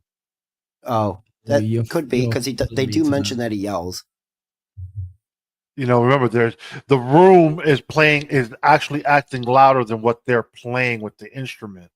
So it's basically like if we went to a nightclub and the music is so fucking loud and we're really trying to speak to someone like they could really hear us because the speakers are bumping and sure. Right, No. and sometimes you just like, yeah. So you Yeah. just give a general You just answer. agree. Sure. You don't know what you're agreeing to. You're just like, yeah, sure, all right.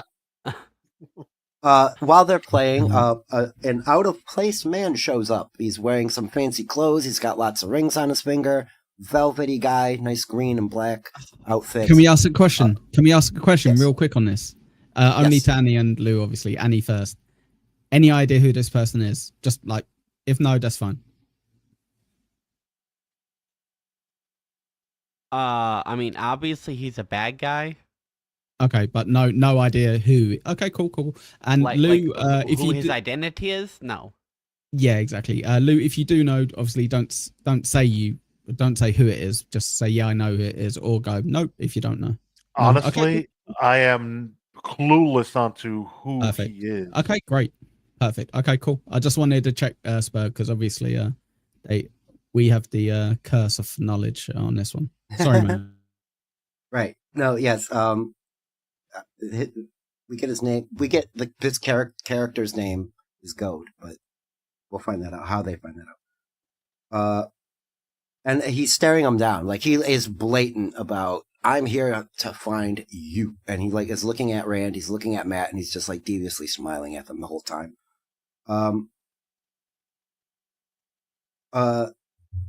Rand has to bully for his dinner. Like, he wants to eat, like take a break and eat, and the guy's like, go back to work. You know, and I was like, no, dude, like we're gonna sit down and have potatoes right now, real quick. And gets his way. Like, Rand is becoming more deft. I use that word again. He's definitely growing into the world around him. Like, he's not as naive as he was just a few short chapters ago, where he's like, oh yeah, this is cool. You know, we'll go back home someday. He's now firmly planted. I gotta take care of myself, otherwise people are gonna take advantage of me. So they're in the kitchen with the serving ladies and all of this, and they're all yip-yapping about. And Rand is kind of eavesdropping on the conversation, and they're all talking about the guy that just showed up. Oh, he's got a lot of money, this guy. Velvety clothes, big rings. You should see what he showed up with, and blah, blah, blah. And so in the middle of the meal, Rand gets up and is like, hold on, dude, I'll be right back. And Rand goes out into the pouring rain and goes to the stable to see what's going on, and sees that it's a carriage that is lacquered in black, just like from when they were in Whitebridge. And it has the name on it. It's Goad. His name is Goad. Oh no. So now that Rand has figured out who this guy is and where he's from, he makes his way back to the inn, except that the bouncer guy is standing right at the door. And it's like, hey, what's up, buddy? And there's a conversation that goes on where, like, Rand is contemplating if he's about to get robbed right then. Mind you, he has his sword with him on, it's belted there.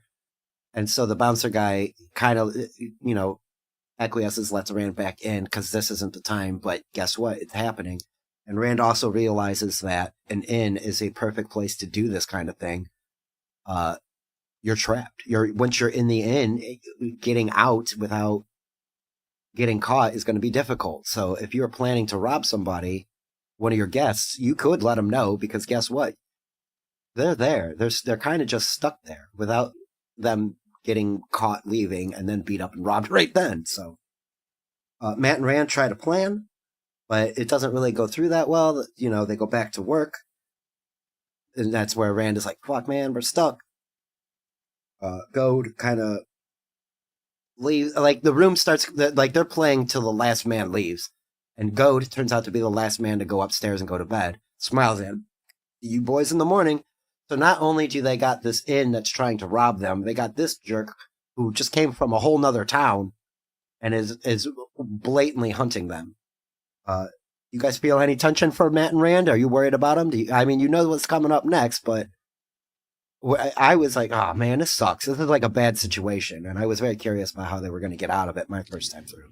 What's your guys' thoughts and opinions? 1,000,000%. Go on, Annie. Oh God, I was going to wet myself. I was so excited to say something then. Yes.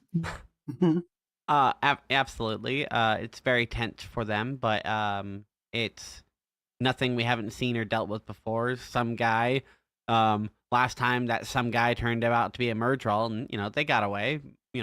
Mind you, there was a cost to that, but still. Yeah, it's fun. It's the tension is building. Before Rand went to the stable to look at the carriage and all that, the wenches were plotting on how to get their wenches filled from the said gentleman with all the gold. You're missing key elements, man. That's what you're here for. Yeah, no, they were definitely going to shake him down, or try to anyway. Also, he notices Rand's sword, and that's why he doesn't do anything right away. Both the innkeeper and this and Goad are. Hey, Haug is the innkeeper's name, by the way. They're both looking to capitalize on Rand, and it's it's not good, not good. Echo Pineapple, you have a lot to say before you pee your pants. Yeah, I did, and I absolutely forgot what I was trying to say. So embarrassing. What were we saying? Goad notices the sword. he was heading upstairs. The room was emptying out. It's such a good point initially as well. It just brings me back to the sword a little bit, where it's a bit of a curse and a blessing, right? Because it is a massive target on your back, where it's going, I'm Rand, by the way, remember the guy that everyone's trying to find? It's me. But also on the flip side, it makes people go, maybe I won't fuck with this country bumpkin just in case, just in case that is a genuine Heron marked blade. Maybe I'll leave him be. So yeah, it kind of helps, kind of hurts. I wish I could remember what I wanted to say, because it was such a brilliant point and I'm so amazing, but it just exploded and left my mind, unfortunately. Sorry. Yeah, see, that's what happens. I do it At least your myself bladder a didn't lot. explode. Oh, that did as well. Yeah, sorry. Oh. Oh man. So yes, the night goes on late. Goad goes upstairs and goes to bed. Hag has his toughs take Rand and Matt to their room. They're fine, so it's bedtime, and they go down this very dark, not so well lit hallway. Rand again is being pretty smart here. He says, "You first." Yeah, I don't want anybody walking behind me. And the innkeeper is like, all right, like he knows that it's this weird cat and mouse thing going on, where it's like, hey, we're gonna rob you, and come over to the room real quick. Come down this way. And it's like, okay, but like it's a little bit back and forth trading, where Rand is like, it's very cute. He's trying to outmaneuver where they're going to make their move. Mm. So and Rand is like trying to make the plan to run. How do we figure this out? We gotta go. And Matt's pretty ready. He's ready to go as well. They get into the room. They see it. It's a very small storeroom. Pallets on the floor, blankets on the floor. Rand asks to keep the lantern, so they have a light for the room. And everybody walks away. Rand closes the door. Waits for a count of 50 before he peeks out and sees the hallway is not lit at all, except for the other doorway at the other end of the room. Yes. The same trick you learned from Very Land. good. Mm-hmm. And he sees one of the bouncers standing at the other end of the hallway. Okay, so we're not going out that way. So they find the window. Oh wait, first, Rand looks around the storeroom and finds a couple of splitting wedges. I called them doorstops. He puts them under the door, kicks them in. As lightning, mind you, it's storming outside. Thunder and lightning is happening. So every time like a thunderclap happens, he kicks the wedge in a little harder. It's very much like they're going to go out the window. It's very much the Shawshank style prison break here, where it's raining outside and they're making moves during the lightning. If you remember what scene I'm talking about. Crawl through the poop. Crawl through the poop. Man. No? When I saw that movie when I was in my mid-teens, late teens, wow. I thought it was based on a true story as well. So, that guy, you earned your freedom, bro. After being wrongly convicted, you double earned that. Good on you. I love a good heist movie. And yeah. Shawshank was right on par. It's not a heist, it's an escape, but it's right on par with It's amazing. Yeah, it's amazing. So as Rand's putting the doorstops under the door, they're making the prison break. They find a crowbar. They were trying to get the iron bars out of the window. They failed. It's not going very well, and it gets even worse because Goad shows up. Oh no. He's banging on their door like, come on, boys. Come on out. Just, come hang with me. We'll go. I'll just take you where you need to go. You're going to serve the guy that you need to serve because that's what you need to do. He admits to being a dark friend. Basically, my master, your master, is going to be very happy when you come to serve him, and blah, blah, blah.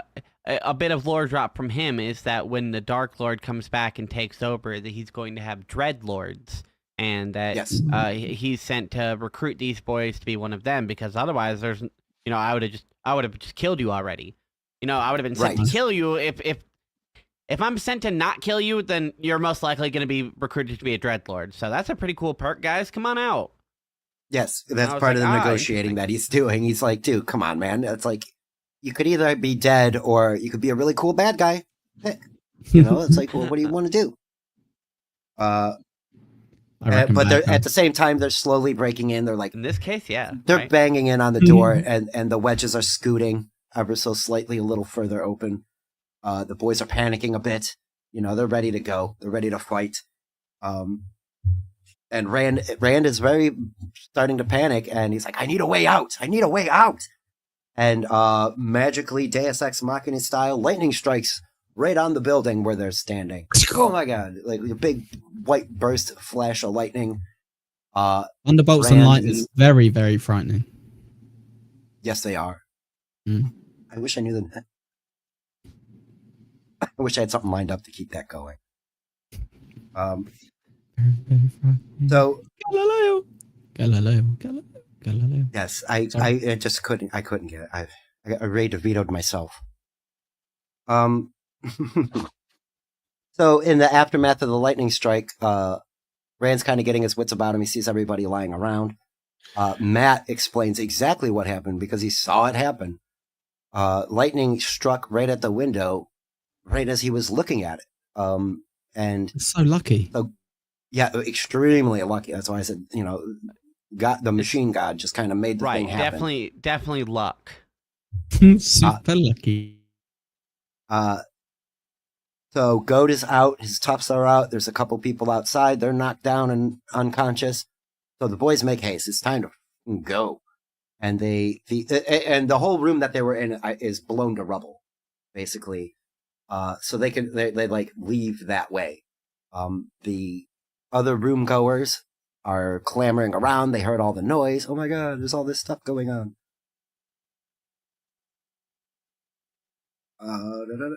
And so they leave the room, and as they're leaving the room, they can hear Hag, you sons of bitches, you got away. Like they barely get away with the deal that they made with everybody. Kids.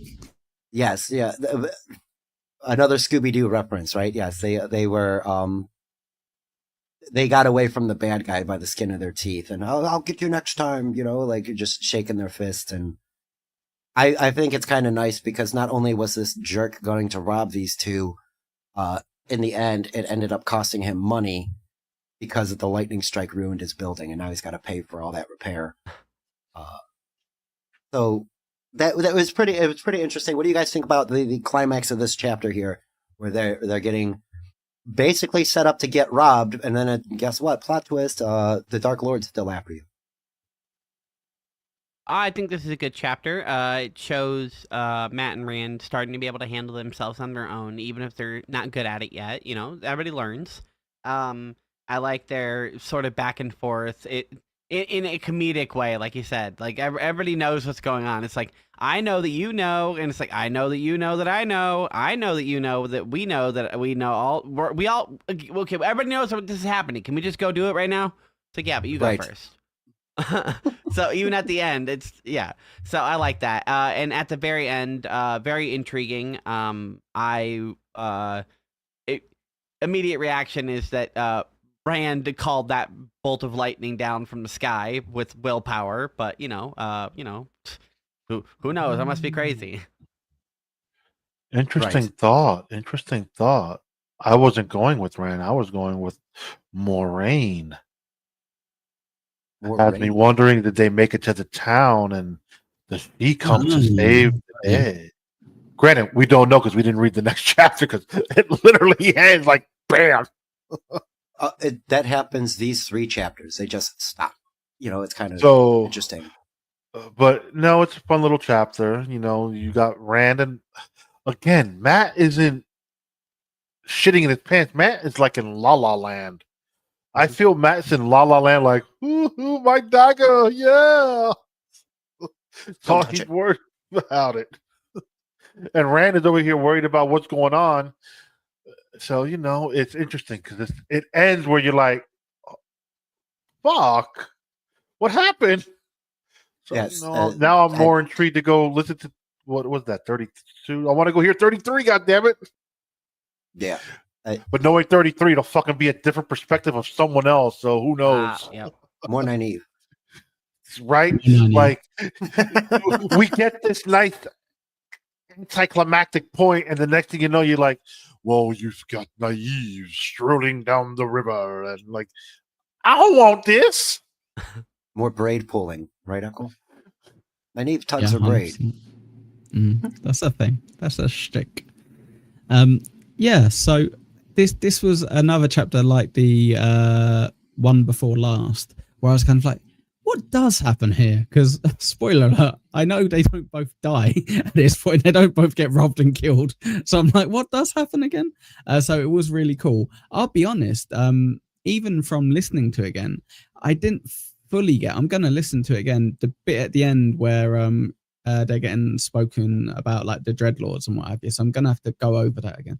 But it's so amazing how much you can miss. Just even if you read it all or you listen to it, and you kind of like you just one bit you can miss and kind of miss a very important bit on it. So it was a good chapter.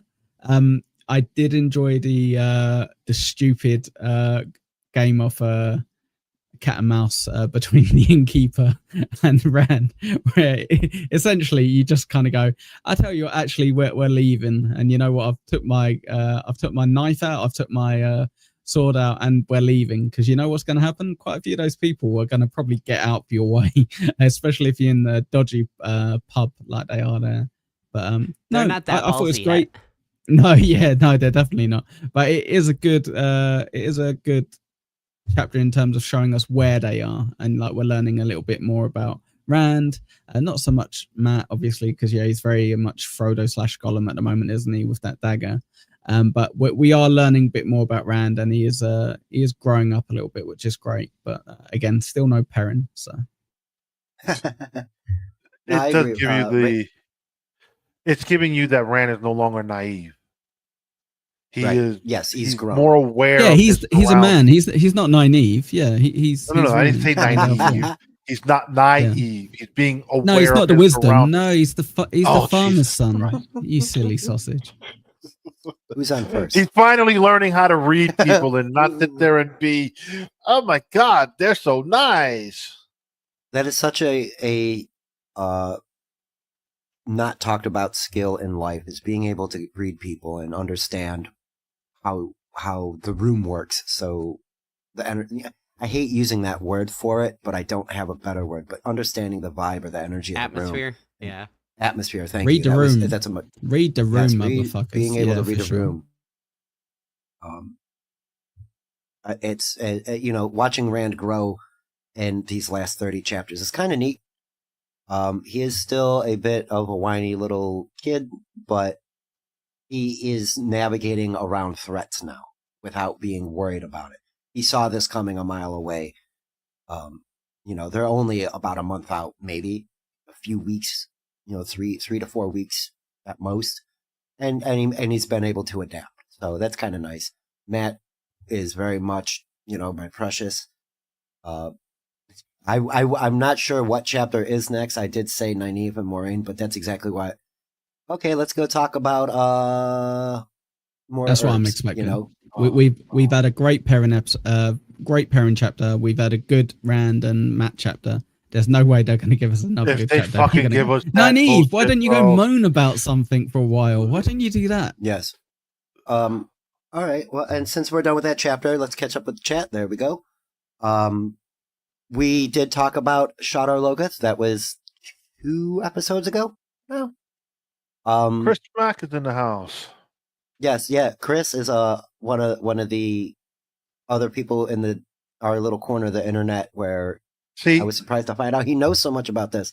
I want to harass him in every chat about him being in a tweet, but I don't know if he's on Twitter. This is a good question. Where I haven't been following. Where are you guys at? We just wrapped up chapter 32. We should start putting them in parentheses after the episode number. So people I used to put them on the episode. thumbnails. Yeah, I put them on the thumbnails and I put them in the description. I'll go back. It's lazy. I've been doing it in the tweet. It's not even. Okay. You're laughing, but I am. Yes, it was in the tweet. Thank you, by the way. Saying, I remember reading this before, but I am getting the book delivered tomorrow. Cool. So you can do the homework with us if you want. Yeah, or you could go back and watch the old episodes as you read it, but you maybe watch us on like 1.5 speed or something. We are running about 2.5 hours per episode. I am a chatty Cathy. I love to talk about this book. Starry, you're great. I know Starry from the Pat Dixon Corner originally. Yes, Chris Mack, yes, that's where we're at. Yes, Four Kings. That's exactly where we were. Yep. Wonderful supporter, and I hope to see you around more, Starry. Thank you so much. Also for trying to get me on a show the other day. That's neither here nor there. I just thank you. I don't know where else to thank you at. No Twitter for. I'll catch you around, Chris Mack. Every Tuesday or Thursday. You should turn on notifications and subscribe to my channel and all of that. Fun Discord? Stuff. You want Discord? Oh, that too. We got you there. Oh, what do you guys? No, didn't fire American Cupcake. He's got it's quite the opposite. He has a legit job and has to do real world things. Yeah, Cupcake wrote earlier. He's in the middle of the Rocky Mountains, dealing with no signal. The ass crack of the Rocky Mountains, from what I understand. But we did bully him into giving us $5, so that's good. Yes, Hell yeah. I had to. Thank you again, Cupcake. By the way, I just did what Echo did. One idiot. You should use the voice, fucking Cupcake, instead of just. That's right. Use the Ashram. You should have got the voice. Jesus Christ!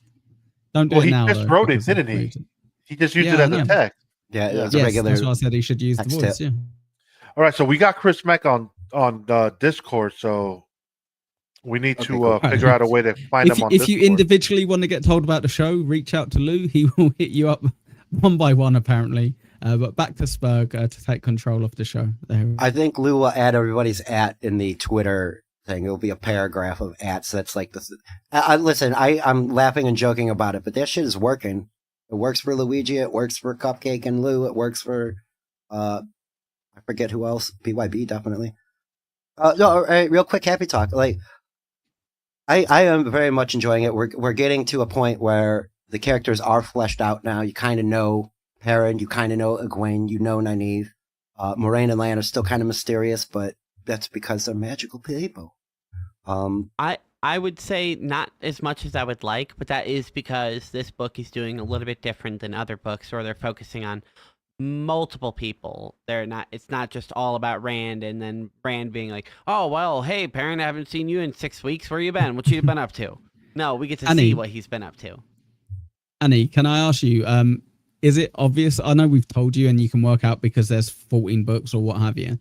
Like, is it obvious that it's going to be a massive saga by the fact that the chapters are like broken into so many different characters? Is that kind of a giveaway for you when you're reading the book? If you're like, oh shit, okay, they're giving us the background on like 10 people. Cool. This is going to go on forever. Yeah, and that's why I haven't been annoyed or complained about that or the structure of the book like that, because if it was just a single one-off book, I would be like, okay, we just hit chapter 33 and goddamn nothing has actually fucking happened. Okay, cool. Yeah. Yes, but this is a very long story. But yeah, if it was one single book, I'd be pissed off. But it's great for what it is. Definitely, and it gets a little hard to keep track of what's going on and how much time has traveled. I will say this. I was listening to some of the later books. I was talking to Echo about where I hit the slog. Matt mentions he's 20 years old in book 6, in the beginning of book 6. He says he's about 20. Jesus. And only a year has passed. So when they leave Emmons Field, they're closer to 18 years old than we had initially were talking about. So, you know, it is pretty, it's not, their ages are somewhat debatable to like pin it down to an exact year, but they are young adults. They're not, I've seen arguments where people have made like, oh, this is perverted because they're so young. It's like, nah, they're kind of not. And not only that, in the real world, most kids are starting to learn things about 16, 17 years old, and even that's kind of late, comparatively, depending on where you grow up. Good to I had know. another point I wanted to make, but I totally echoed my brain right out of it. God damn it! Don't use it as a descriptor. Sorry. Oh, I echoed it up, guys. Oh, I pineappled it right up. Oh no! Oh, That does sound about the good. It long rolls right off the writing. tongue. Shut up, man. Oh. A lot of flowery writing, Annie. I keep calling it flowery, but there's a lot of descriptions. Like you're getting like what type of bark is on a tree sometimes, and that's why I was even before I asked you if you liked or asked you to read this book. I asked you if you liked fantasy and how much do you like fantasy and what kind of stories do you like, and you said, "Oh, I can handle a huge meal like this," and that both you and Cupcake are like, yeah, all right, let's get into it. I did originally suggest Cupcake because he likes books, and guys who like books, you know, they want a big, nice big stack. Give me this, and let me be able to, you know. I mean, goddamn, you went for the book that had a stack like this. Lou, how do you not see Annie with her mouth open, literally waiting to say a word, and then go, "Oh, I'm going to talk instead"? Read the room, like we said earlier. Go on, Annie. Go right ahead. We mentioned it before, but I think it's really impressive that with the character switches that we do get, the writing style stays the same, but your attention to detail and your focus is deliberately different. When it switched to Perrin in the tent with Lord Douchebag, Captain Bornhold. He instead of focusing on like, oh, how do we get out of here? Like, what do I do? Like, what's the plan? He's looking around and being like, huh, that's some nice wood over there. Huh, I wonder where that wood was made. It was probably really good wood, actually. Yeah. Anyway, right. Let's focus on what's going on. It just don't you find that you know that Rand wouldn't be caring about the craftsmanship of the shit in the room. He wouldn't give a fuck about that, and it wouldn't be written into a little Rand section. So I do appreciate that a lot. But don't you find that funny that we had like a week or two ago where we were kind of going, where Annie specifically, I think, was going, where's the more description bits? I want to know about the town, blah.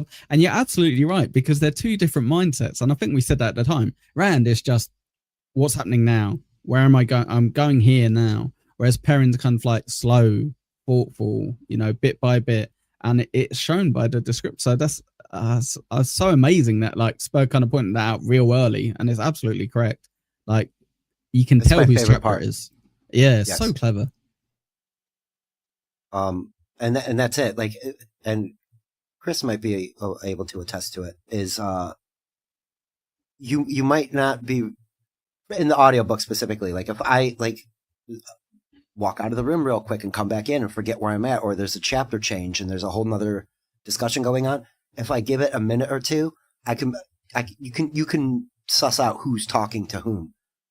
Yes, very much, Annie. Like when you're in Perrin's perspective, you're getting that, you know, how he sees things. When you're in Matt's perspective, which we haven't gotten a lot of, just Matt, where he's being himself. Those chapters are fun reads because of okay. There's the a nature question of you him. can ask: how much further until we get Matt's perspective? Because unfortunately, I'm still kind of with Lou with that. Matt sucks. Like he kind of just sucks. Yeah, it's. I have that perspective from the TV show. That Matt sucks. So you're saying he doesn't suck in the book? I want to say we probably don't get Matt till the next book. That's the way it feels. I think because they do him so dirty early on is why so many people love Matt. Okay, so like you hear me like gushing about Perrin, but Matt is a phenomenon. You know, people don't talk about Rand, they talk about Perrin, they talk about Matt, realistically. And yeah, I think it's because he gets done so dirty that people then go, no, he's great, like look how bad he was. And now, so yeah, I think that might be. That's peak right there, Chris, and that's that. Don't nobody else pay attention to what he said. But yeah, Matt, so Rand is Rand. That's our main character. We are, you know, suspect that he might be the Dragon Reborn. Oh no! And Perrin can telepathically speak to wolves, and Matt's got this dagger that's changing him. So yeah, no, we haven't gotten much out of Matt except that he has paranoid schizophrenia and gold lust, and haven't really seen anything except Rand's perspective of how his friend's behavior has been changing. So yeah, Matt, a dead-on perspective from him, I don't really think is going to happen till later. I don't want to give away too much, but there's going to be conversations, and somebody's going to realize something about Matt, and that we need to take care of this. So we see that you got to cure the paranoid schizophrenia at the very least. So we're going to get more from him later, but not a resolution. Like Lou said, there's probably going to be much more Matt that you're going to enjoy towards the next book or later in the series. Chris knows there is you can argue whose arc is better, Matt, Rand, or Perrin. Like you can really. I think they all have ups and downs, and I think that it's impossible to Matt's say arc Rand, is really and good.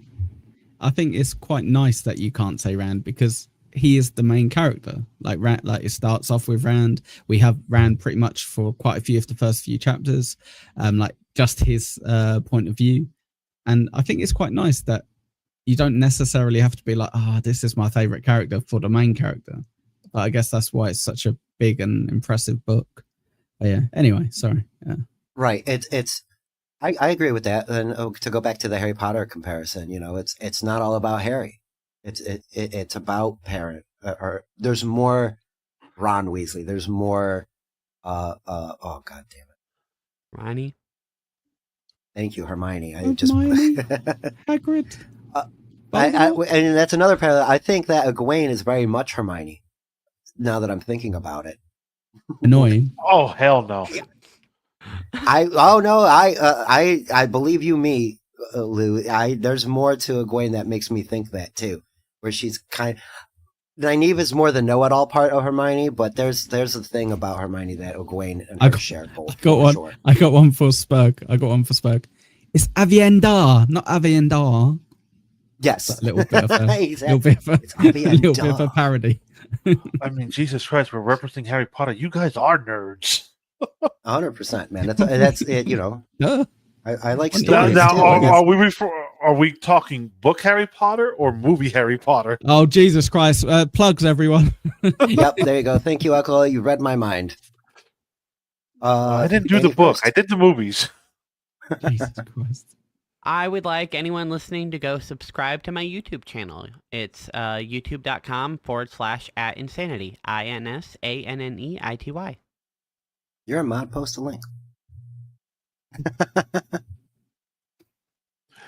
Wait, you can find me here hanging out with these gentlemen and lady, and on Cupcake's channel. And I'm on the process of rebuilding mine because mine was taken down by some scumbag. Sorry about that. I know. Mm-hmm. So, Pineapple, I'm subscriber number 39, just so you know, Lou. Perfect. I should be subscribe number 40 in a second.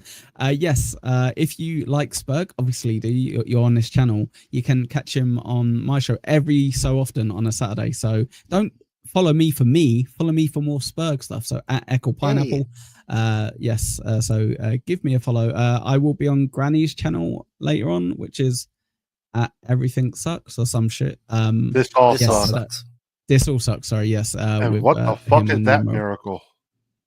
Yeah, yes. That's going to be an interesting watch. If you are here from the old dabbles, that's going to be a fun one. There you go. So I thought I'd let him get his shots in, see what he can do. Let him bring it. So fair enough. Yes, because, but more importantly, follow me.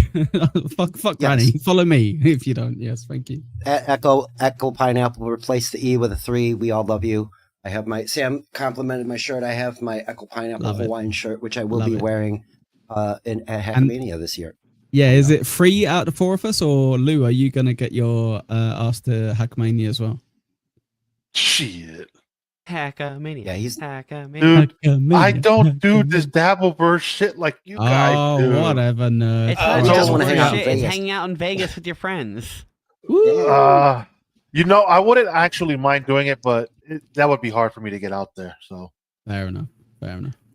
I'd have to, super tip. start a GoFundMe like Rochi. GG/Echo Pineapple. We're starting a gigantic get everybody to Vegas fund. Just Pineapple's going, Rochi's going. We're gonna Mainly try me to and get Rochi. I'm not gonna lie. I don't think. I'm Yeah, helping mainly anyone else. him and Rochi first. Okay.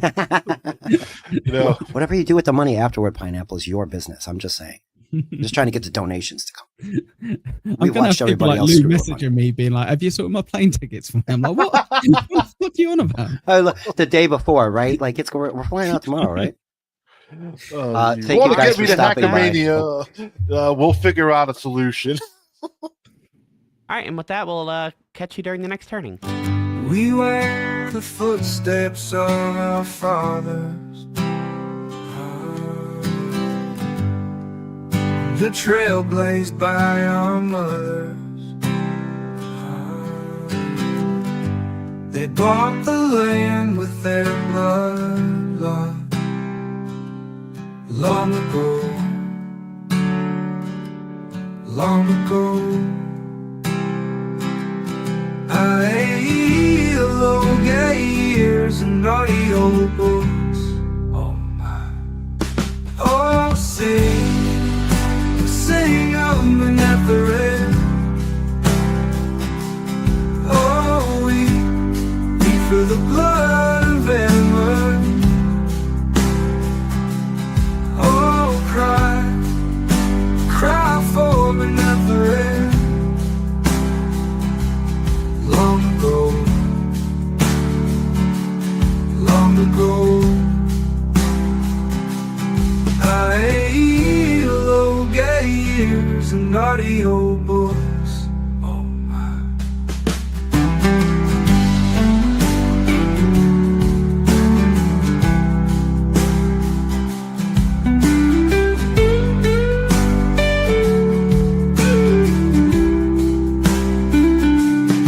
Oh, sing of Manetheren. Oh, weep for the blood of Ammon. Oh, cry for Manetheren. Long ago,